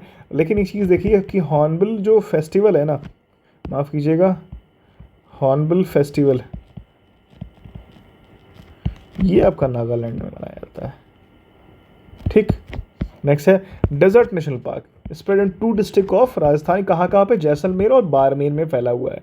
नेक्स्ट है at which place India's first butterfly park has been establish, इस तरह के क्वेश्चंस बहुत फेवरेट होते हैं यूपीपीसीएस के, ठीक है। तो ये बन्नगट्टा बायोलॉजिकल पार्क बैंगलोर में इस्टेब्लिश किया गया था अभी रिसेंटली, जब 1-2 साल में कुछ इस तरह का आपको नोटिस होगा तो आप उसको ज़रूर ध्यान दीजिएगा, आई हिस्ट्री आएगी हम उसको देखेंगे उसमें।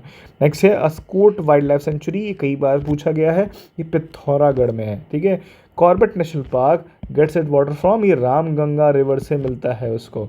नेक्स्ट है आपका which one of the following national parks has a climate that varies from tropical to subtropical temperate and arctic, तो ये नामदफा नेशनल पार्क कहाँ पे है, अरुणाचल में है, ठीक है। Namdapha used to be one of the favourite topic of UPSC एक कुछ सालों पहले की बात है, तो कोई भी क्वेश्चन बनता था कहीं ना कहीं नामदफा का नाम दिखने को मिलता था।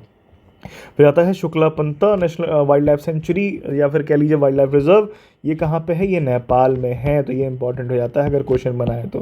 नेक्स्ट आता है क्लाउड गोड्स ऑफ नीलगिरी कहाँ मिलती हैं, ये अराविकुलम नेशनल पार्क में देखा जाता है इनको। नेक्स्ट है which of the following national parks lies completely in temperate alpine zone, तो ये valley of flower national park में है, जहाँ वो टोटली टेम्परेट अल्पाइन जोन में पाई जाती हैं, ठीक है, पाया जाता है उनको, ठीक है, या लोकेशन है, पाया जाता क्या होता है मतलब, ठीक है। फिर आता है चिन्नार वाइल्ड लाइफ सेंचुरी कहाँ है, ये केरला में है।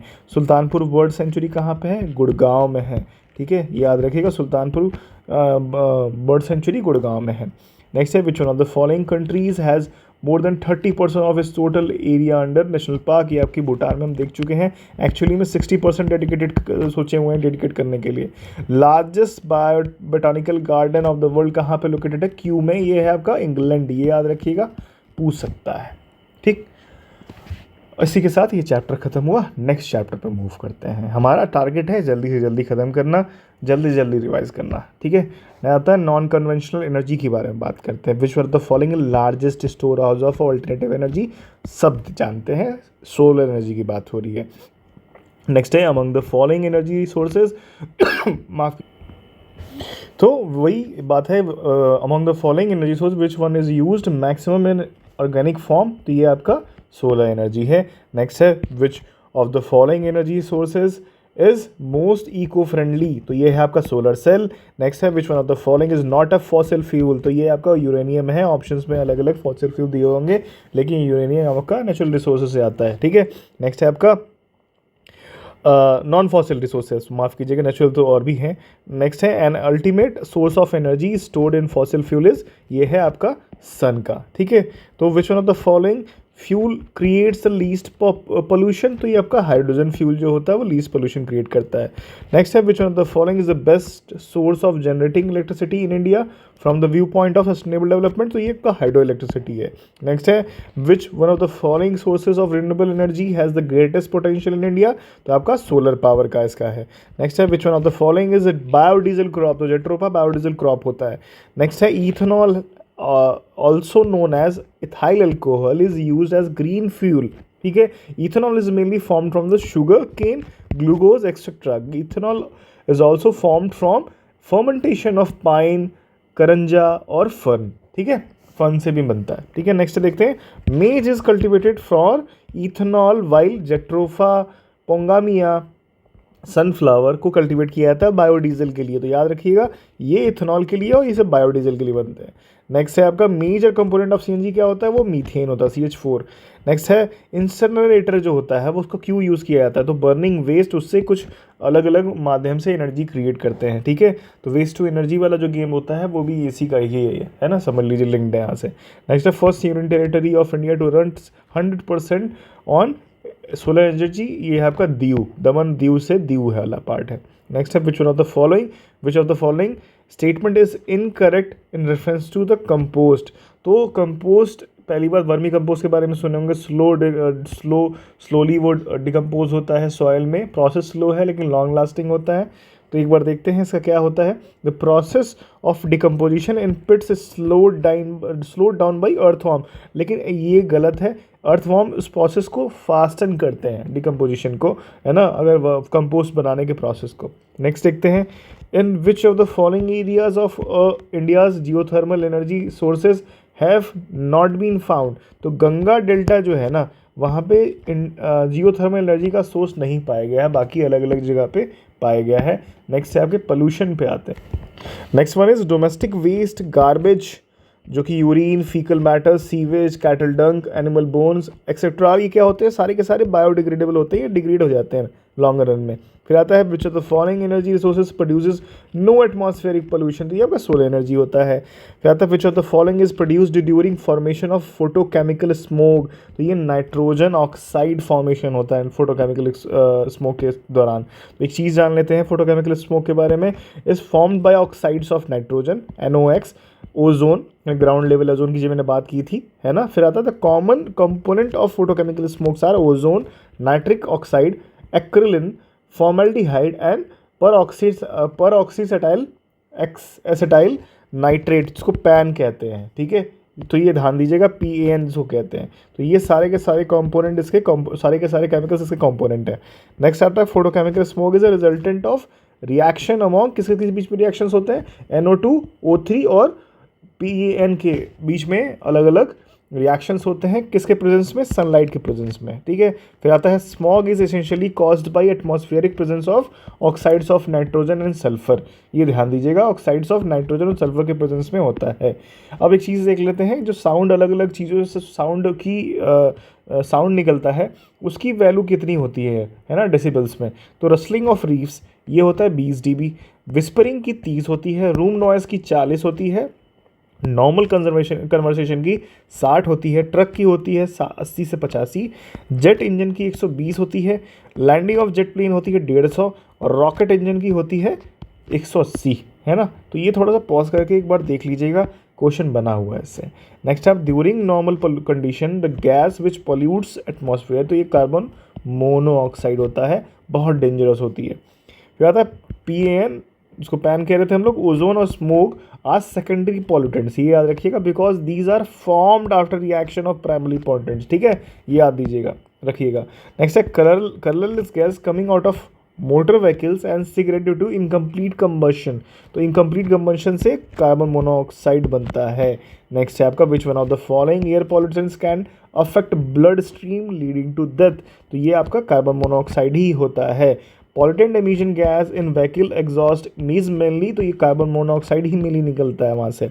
नेक्स्ट है आपका combustion of petrol in automobiles pollute the air by producing the following metals, तो मेटल कौन सा निकलता है यहाँ से, लेड निकलता है। अभी क्या जो हम BS5 BS6 माफ़ कीजिएगा BS4 से BS6 नॉर्म्स में आ गए हैं, तो लेड कंटेंट पेट्रोल और ये डीजल में काफ़ी कम हो गया है, वो इसी चीज़ की बात हो रही है। फिर आता है which of the following air pollutant get dissolve in the haemoglobin, और ये सारी कहानी ब्लड मोर रैपिडली, तो ये सारी कहानी है कार्बन मोनोऑक्साइड की। और ध्यान देने वाली बात क्या है, in human body it reacts with haemoglobin to form, ये चीज़ ज़्यादा जाननी आने वाली, कार्बोक्सी हेमोग्लोबिन फॉर्मेशन होता है, तो ये इस पे क्वेश्चन बना हुआ है। नेक्स्ट देखते हैं, non biotic pollutant in underground water क्या उनसे होते हैं, आर्सेनिक है, ठीक है। Water pollution of river is measured by amount of oxygen dissolve in water, ये ध्यान दीजिएगा आप, ठीक। नेक्स्ट पेज पे चलते हैं। नेक्स्ट है आपका indiscriminate use of fertiliser has led to, तो ये सॉयल वाटर और एयर पोल्यूशन तीनों क्रिएट करता है एक्सेसिव यूज़ ऑफ फर्टिलाइज़र, ठीक है। नेक्स्ट देखते हैं, हाईएस्ट केमिकल पोल्यूशन जो है वो कॉज्ड होता है by industry effluents of leather, industry के एफ्लुएंस से बहुत ज़्यादा केमिकल पोल्यूशन होता है। नेक्स्ट है acid rain is due to air pollution caused by nitrous oxide and sulphur dioxide. Next है acid rain occurs due to reaction between clouds and sulphur dioxide pollutants. Next देखते हैं which one of the following is an air pollutant gas and is released by burning fossil fuel, तो ये आपका sulphur dioxide होता है। Next है fly ash pollution is caused by thermal power plants, ठीक है, याद रखिएगा। नेक्स्ट है आपका green muffler is related to noise pollution, Bhopal gas tragedy जिसको लीकेज ऑफ मिथाइल आइसोसाइनाइड जिसको MIC कहते हैं, इंसिडेंट हैपेंड ऑन, ये हुआ था 1984 में, 3 दिसंबर 1984 की बात हो रही है, लेकिन केमिकल का याद नाम रखिएगा, मिथाइल आइसोसाइनाइड की बात हो रही है। नेक्स्ट है the gas which leaked from the Union Carbide factory, इसी की बात हुई, मिथाइल आइसोसाइनाइड। सो आता है polythene bags can not be destroyed because they are made up of polymer of ethylene, याद रखिएगा, पॉलीमर ऑफ इथाइलिन। नेक्स्ट है which one of the following is a bio indicator of air pollution, ये आपका licence को bio indicator कहते हैं। Next है BOD, इसको कहते हैं biological oxygen demand is an indicator of pollution, और ये क्या होता है इसका मतलब, एक्वेटिक एनवायरनमेंट पे। अब देखिए क्या होता है जब BOD जब कम रहता है ना, इसका मतलब ये है कि उसमें पोल्यूशन कम है, लेकिन BOD जब बहुत ज़्यादा बढ़ जाता है, बायोलॉजिकल ऑक्सीजन डिमांड बढ़ गई, यानी उसमें माइक्रोबियल जो एक्टिविटीज़ हैं वो बहुत बढ़ चुकी हैं और उनको ज़िंदा रहने के लिए बहुत ज़्यादा ऑक्सीजन चाहिए, और जब जैसे जैसे ये डिमांड बढ़ती जाती है यानी पॉल्यूशन लेवल बहुत ज़्यादा बढ़ गया है। तो ये समझ लिए BOD अगर का बढ़ना और यानी वाटर क्वालिटी का ख़राब होना, समझिए। नेक्स्ट है a water body having high BOD indicates that its water is being contaminated by sewage, यही बात हो रही थी अभी। यूट्रोफिकेशन बहुत इंपॉर्टेंट कॉन्सेप्ट देख लेते हैं। Eutrophication is excessive richness of nutrients in a lake or other body of water frequently due to run off from the land which causes dense growth of plant life. Mainly 2 pollutants की बात करते हैं, जैसे phosphorus होता है, nitrogen की बात करते हैं। उसमें जब एक्सेसिव एनरिचमेंट होता है उससे क्या होता है कि जब पानी में बहुत ज़्यादा plant life, dense growth of plant life होगा ना, तो फिर से वही बीओडी की डिमांड बहुत ज़्यादा बढ़ जाएगी। तो यूट्रोफिकेशन की वजह से बीओडी की डिमांड बढ़ जाती है। ठीक है, नेक्स्ट देखते हैं। और यही ग्रोथ ऑफ एल्गी होता है और depletion of dissolve oxygen in water होता है। नेक्स्ट देखते हैं, BOD is maximum in Ganga river between Kanpur से इलाहाबाद के बीच में बीओडी बहुत ज़्यादा है, बीओडी बहुत ज़्यादा है वहाँ पे। ठीक है, बायो रेमेडिएशन का मतलब क्या होता है कि elimination of toxic pollutants from the environment by use of organism. ठीक है, तो ऑर्गेनिज्म का यूज़ करके टॉक्सिक पोल्यूटेंट्स को जब हटाते हैं तो बायो रेमेडिएशन कहते हैं उसको। नेक्स्ट है problem of water pollution with arsenic, कहाँ पे मैक्सिमम है, ये वेस्ट बंगाल में है। चेरनोबिल इंसिडेंस कहाँ किससे रिलेटेड है, तो ये आपका न्यूक्लियर एक्सीडेंट से रिलेटेड था। ठीक है, चेरनोबिल एक सीरीज़ भी बनी हुई है, बहुत ही फेमस सीरीज़ थी, बहुत अच्छी भी है। नेक्स्ट है most toxic metal pollutants of automobile exhaust, तो वो लेड होता है। ठीक, नेक्स्ट है which of the following rivers is called biological desert, बहुत इंपॉर्टेंट क्वेश्चन है, दामोदर को कहते हैं। ठीक, because of its because on accounts of its pollutants. ठीक है, नेक्स्ट देखते हैं which of the following is used as an adulterant of mustard seed, तो ये होता है एग्रीमेंट सीड। ये याद रखिएगा, इस तरह के ऑड वन आउट क्वेश्चन कई बार रिपीट हो जाते हैं। एग्रीमेंट सीड कहते हैं उसको, एर्गीमन सीड, माफ़ कीजिएगा एग्रीमन बोल रहा हूँ मैं, एर्गीमन सीड्स। नेक्स्ट देखते हैं, why is there a great concern about microbeads that are released into environment, they are considered harmful to marine ecosystem. ठीक है, तो ये मरीन इकोसिस्टम के लिए बहुत ही खतरनाक होते हैं माइक्रोबीट्स, याद रखिएगा। नेक्स्ट है which of the following is known for cleaning up pollutant environment, तो ये रेन के लिए, रेन बहुत ज़्यादा इंपॉर्टेंट माना जाता है। जब पॉल्यूटेड हो जाता है कोई भी इन्वायरमेंट, बारिश होती है तो आप देखते होंगे कि धूल धुआं धक्कड़ जितना भी होता है वो ख़त्म हो जाता है। नेक्स्ट है in the context of which of one of the following term pyrolysis and plasma gasification, तो यही बात है, वेस्ट टू एनर्जी टेक्नोलॉजी में यूज़ किया जाता है पायरोलिसिस वगैरह को। ठीक, नेक्स्ट है most important indoor air pollutant क्या होता है, रेडॉन गैस, ये बहुत इंपॉर्टेंट क्वेश्चन है, कई बार पूछा जाता है। नेक्स्ट है सिगरेट स्मोक कंटेंट्स, तो ये कार्बन मोनोऑक्साइड और बेंजीन कंटेन करती है, ये भी बहुत इंपॉर्टेंट क्वेश्चन है। नेक्स्ट है which of the following countries suffer from acid rain, तो कनाडा एंड नॉर्वे सबसे ज़्यादा सफ़र करते हैं इससे। फिर आता है which of the following countries receive the most acid rain, तो अभी बात की हमने, नॉर्वे सबसे ज़्यादा एसिड रेन रिसीव करता है। नेक्स्ट है most common use of fly ash is as replacement of for Portland cement use in producing concrete. ठीक है, तो सिलिकॉन डाइऑक्साइड और Al2O3 और occasionally CaO are main chemical component present in fly ash. तो कभी कभी पूछ देता है फ्लाई ऐश का कंपोनेंट क्या होता है, तो इसका हो जाता है SiO2, फिर Al2O3 और फिर कभी कभी CaO भी यूज़ करते हैं। नेक्स्ट है which one of the following is not an instrument device to check the air pollution, तो साइक्लोन डिवाइडर एक पोल्यूशन चेक करने की डिवाइस नहीं है कहीं से भी। ठीक है, नेक्स्ट देखते हैं इंडियन इंटरनेशनल मरीन ऑर्गेनाइजेशन कहाँ पे है भैया, लंदन में है, हम देख चुके हैं ज्योग्राफी के लेक्चर में इसका हेडक्वार्टर। ठीक, नी नॉक्नी सिंड्रोम किसका होता है, caused by pollution of fluoride, तो ये क्वेश्चन पूछा जाता है अक्सर। नेक्स्ट है India's air quality index is based on the 8 major pollutants, कौन कौन से हैं, तो ये PM10 है, PM2.5 है, फिर आता है NO2 है, CO है, O3 है, ओजोन ग्राउंड लेवल ओजोन की बात की जा रही है, सल्फर डाइऑक्साइड है, अमोनिया है और लेड है। नेक्स्ट है नेशनल क्लीन एयर प्रोग्राम कब लॉन्च हुआ था सेंट्रल गवर्नमेंट द्वारा, ये 2019 में लॉन्च किया गया था। फिर नेक्स्ट है carbon monoxide emitted by vehicles which turn into carbon dioxide by catalytic converter whose ceramic disc is controlled by, तो पैलेडियम का बना होता है ना, कि कार्बन मोनोऑक्साइड को CO2 बना देता है, तो ये पैलेडियम का बना होता है। नेक्स्ट देखते हैं, नेक्स्ट चैप्टर हम आ चुके हैं वाटर कंजर्वेशन पे। तो फर्स्ट है वर्ल्ड वाटर डे कब मनाया जाता है, 22 मार्च को मनाया जाता है। फिर देखते हैं which of the following years was constituted central Ganga authority कब बनाई गई थी, ये 1985 में बनाई गई थी, याद रखिएगा, कई बार पूछा हुआ है। National Ganga river basin authority कब बनाई गई थी, 2009 में, फरवरी 2009 की बात हो रही है, और सेंट्रल गंगा अथॉरिटी 1985 में। फिर आता है who among the following environmentalist is known the nick name of Jal Purush, तो ये राजेंद्र सिंह जी को कहा जाता है। नेक्स्ट है आपका which one of the following gas is used for purification of drinking water, तो ये क्लोरीन यूज़ किया जाता है उसके लिए। Water preservation prevention and control of pollution cess जो है वो कब इन्फोर्स किया गया था, ये 1978 में इन्फोर्स किया गया था। In which year was the water pollution preservation and control act was enacted 1974। एक चीज़ मैं बताना चाहता हूँ, जिस स्पीड में चल रहा हूँ इसमें कॉन्सेप्ट बिल्डिंग नहीं होती है, मैं एकदम क्लियर हूँ इस चीज़ से, तो ये कहीं से गलतफहमी मत पालिएगा कि कॉन्सेप्ट बिल्डिंग होने जा रही है, ये टोटल रिवीजन है। तो हो सकता है कि आपको फिर से 1.5x पे लगाइएगा और फिर से देख लीजिएगा, नेक्स्ट टाइम 1.575x पे लगाइएगा और फिर से ये वीडियो देख लीजिएगा। लेकिन मैं इस बात से डेड श्योर हूँ कि इस वीडियो को 2-3 बार अगर आप देख लिए तो यहाँ से क्वेश्चन नहीं गलत होंगे दोस्त, जिस तरह से मैं बात करते हुए चल रहा हूँ यहाँ पे वीडियो में। ठीक, नेक्स्ट देखते हैं। The arsenic contamination of drinking water is highest कहाँ पे है? कोलकाता में, देख चुके हैं हम। Water filtration can be done in many ways. कौन कौन से हैं भाई?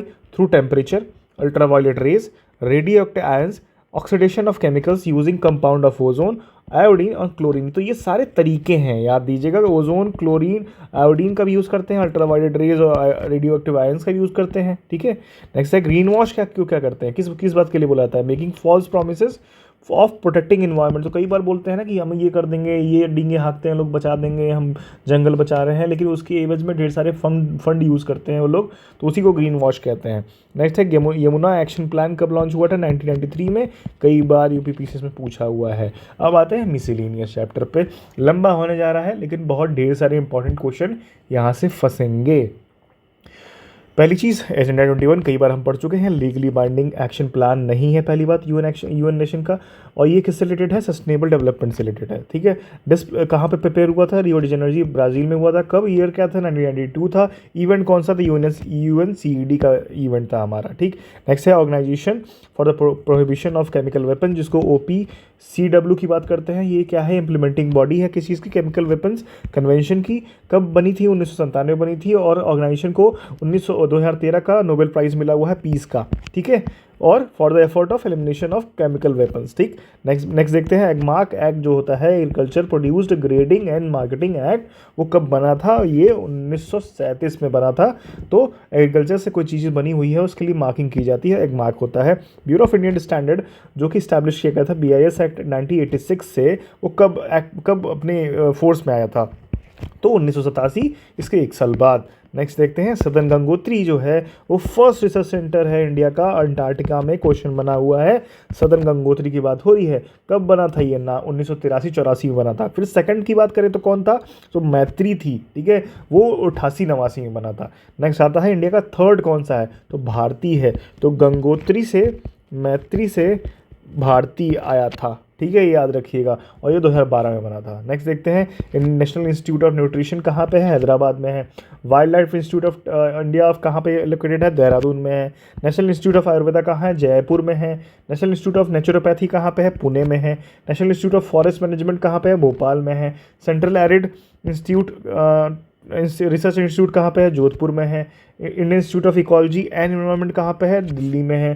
पॉज कीजिएगा, 3 बार देखिएगा, खुद बोल के पढ़िएगा, क्वेश्चन बनेगा, गलत नहीं होना चाहिए दोस्त, मैं फिर से बोल रहा हूँ। नेक्स्ट देखते हैं Tyler prize is provide for exceptional contribution in the field of environment protection. याद रहेगा, एनवायरनमेंट प्रोटेक्शन में इसको यूज़ किया जाता है, नोबेल प्राइज ऑफ एनवायरमेंट्स बोला जाता है। याद रखिएगा, नोबेल प्राइज एनवायरमेंट में नहीं दिया जाता है। ठीक, नेक्स्ट है ग्लोबल 500 अवार्ड जो कि लॉन्च किया गया था 1987 में। ये United Nation environmental programme UNEP की बात है, और ये to recognise and honour environmental achievements. ठीक, नेक्स्ट देखते हैं world no tobacco day is observe on 31 May every year by United Nations. The theme of no tobacco day क्या होता है? Tobacco threat to our environment. Next है दक्षिण गंगोत्री की बात जो कर रहे हैं, फिर से हम देख रहे हैं फर्स्ट अंटार्कटिक रिसर्च सेंटर है हमारा, स्टेशन है। एजेंडा 21 हम देख ही चुके हैं, कितनी बार देखेंगे, फिर वही बात आ गई, सस्टेनेबल डेवलपमेंट के लिए जाना जाता है। फिर आता है momentum for change climate neutral now, ये बहुत इंपॉर्टेंट है। ये UNFCCC का जो होता है इनिशिएटिव लॉन्च किया गया था, ये UNFCCC सेक्रेटरीट द्वारा लॉन्च किया गया था, इसको याद रखिएगा कि momentum for change climate neutral now. फिर इन Uttar Pradesh first biotech park कहाँ आया था? ये लखनऊ में है। फिर इको मार्क की जब बात की जाती है, किससे रिलेटेड है? तो सेफ गुड्स फॉर इन्वायरमेंट। ठीक है, safe goods for environment eco mark के लिए। ठीक है, फिर आता है vegetation is true index of climate. तो इसका मतलब क्या होता है? This statement associated with Koppen. तो कोपेन क्लाइमेट क्लासिफिकेशन पढ़ा होगा ना आपने, उसी से आता है ये। ठीक है, नेक्स्ट है tsunami is result of submarine earthquakes. सबको पता है कि जब समुद्र के अंदर अर्थक्वेक्स आते हैं तो उसी वजह से सुनामी आती है। नेक्स्ट है Indian institute of forest management. अभी हमने देखा जब 4-5 नाम लिए ना यहाँ पे तो यहाँ पे जो भोपाल वाला भी था, ये देखिए Indian institute of forest management की बात है, भोपाल। फिर आता है Indian grassland fodder research institute, कहाँ पे है? झांसी में। कई बार पूछा गया दोस्तों, उसको याद रखना, भूल मत जाना। फिर आता है central arid zone research institute, Jodhpur में है। एपिको मूवमेंट से कौन जुड़ा हुआ था? ये पी हेगड़े जी थे। चिपको से थे आपका सुंदरलाल बहुगुणा जी। और सावा नर्मदा मूवमेंट से कौन जुड़ी थी? मेधा पाटकर जी जुड़ी हुई थी। साइलेंट वैली मूवमेंट से कौन था? डॉक्टर सलीम अली जुड़े हुए थे। नेक्स्ट है रैली फॉर वैली प्रोग्राम जो था इंडिया का, वो ऑर्गेनाइज किया गया था, highlight the problems of resettlement. ठीक है, रैली फॉर वैली। नेक्स्ट है वर्ल्ड हैबिटेट डे कब मनाया जाता है? 5 अक्टूबर को। ठीक है, अभी आने वाला है, याद रखिएगा। नेक्स्ट है आपका COP27 समिट कहाँ हो गया था? इजिप्ट का शर्म अल शेख सिटी। और अभी COP क्या कहते हैं 28 दुबई में हो चुका है। ठीक है, COP29 कहाँ होने वाला है? बाकू में होने वाला है, नवंबर में, याद रखिएगा। नेक्स्ट है आपका India's first national centre for marine biology कहाँ पे है? जामनगर में है। Central arid zone research institute कहाँ पे है? जोधपुर में देख चुके हैं। Indian institute of ecology and environment, ये भी हम लोग देख चुके हैं, ये न्यू दिल्ली में है। एगमार्क एक्ट कहाँ पे कब बना था? 1937 में बना था। In which of the scientific field Borlaug award is awarded? ये एग्रीकल्चर के लिए नॉर्मन बॉरलॉग के नाम से, जिनको जनक कहा जाता है ग्रीन रेवोल्यूशन का। ठीक है, तो नेक्स्ट देखते हैं which of the following is a main component of natural gas? ये होता है मीथेन, याद रखिएगा, मीथेन की बात हो रही है। नेक्स्ट आता है for weather science dispatch which of the following is use to fill balloon, है ना, याद रखिएगा, हीलियम से बनाया जाता है। ठीक है, जब कुछ किसी स्टडी के लिए भेजा जाता है। ठीक है, नेक्स्ट है tree useful to prevention of dust pollution, तो सीता अशोक यूज़ किया जाता है उसके लिए।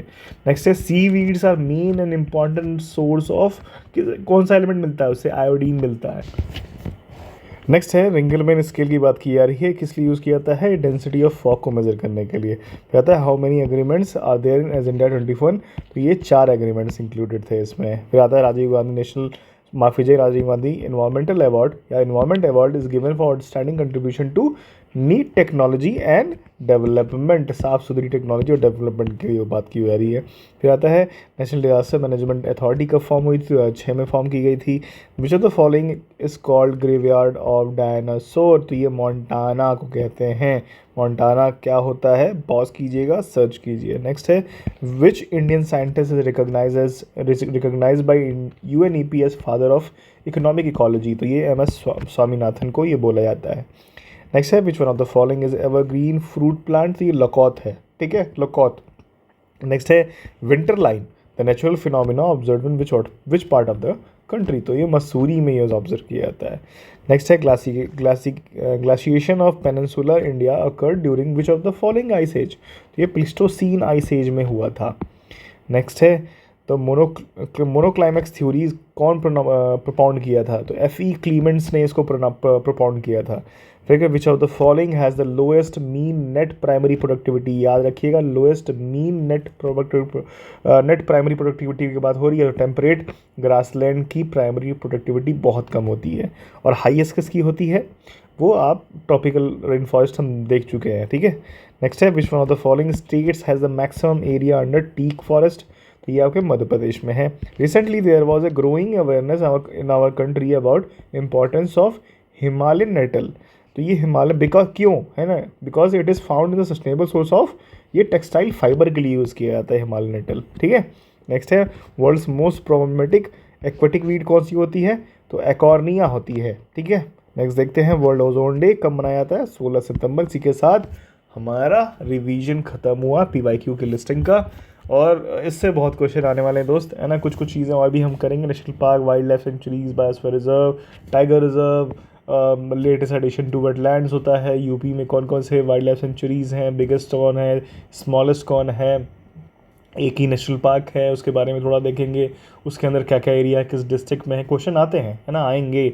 और वेटलैंड जितने भी हैं यूपी में 10 के करीब हैं, वो कौन कौन से डिस्ट्रिक्ट में हैं, क्या क्या नाम है उनका, तो वो सारी चीज़ें इंपॉर्टेंट है, देखा जाएगा उसको। तो थैंक यू फॉर वॉचिंग।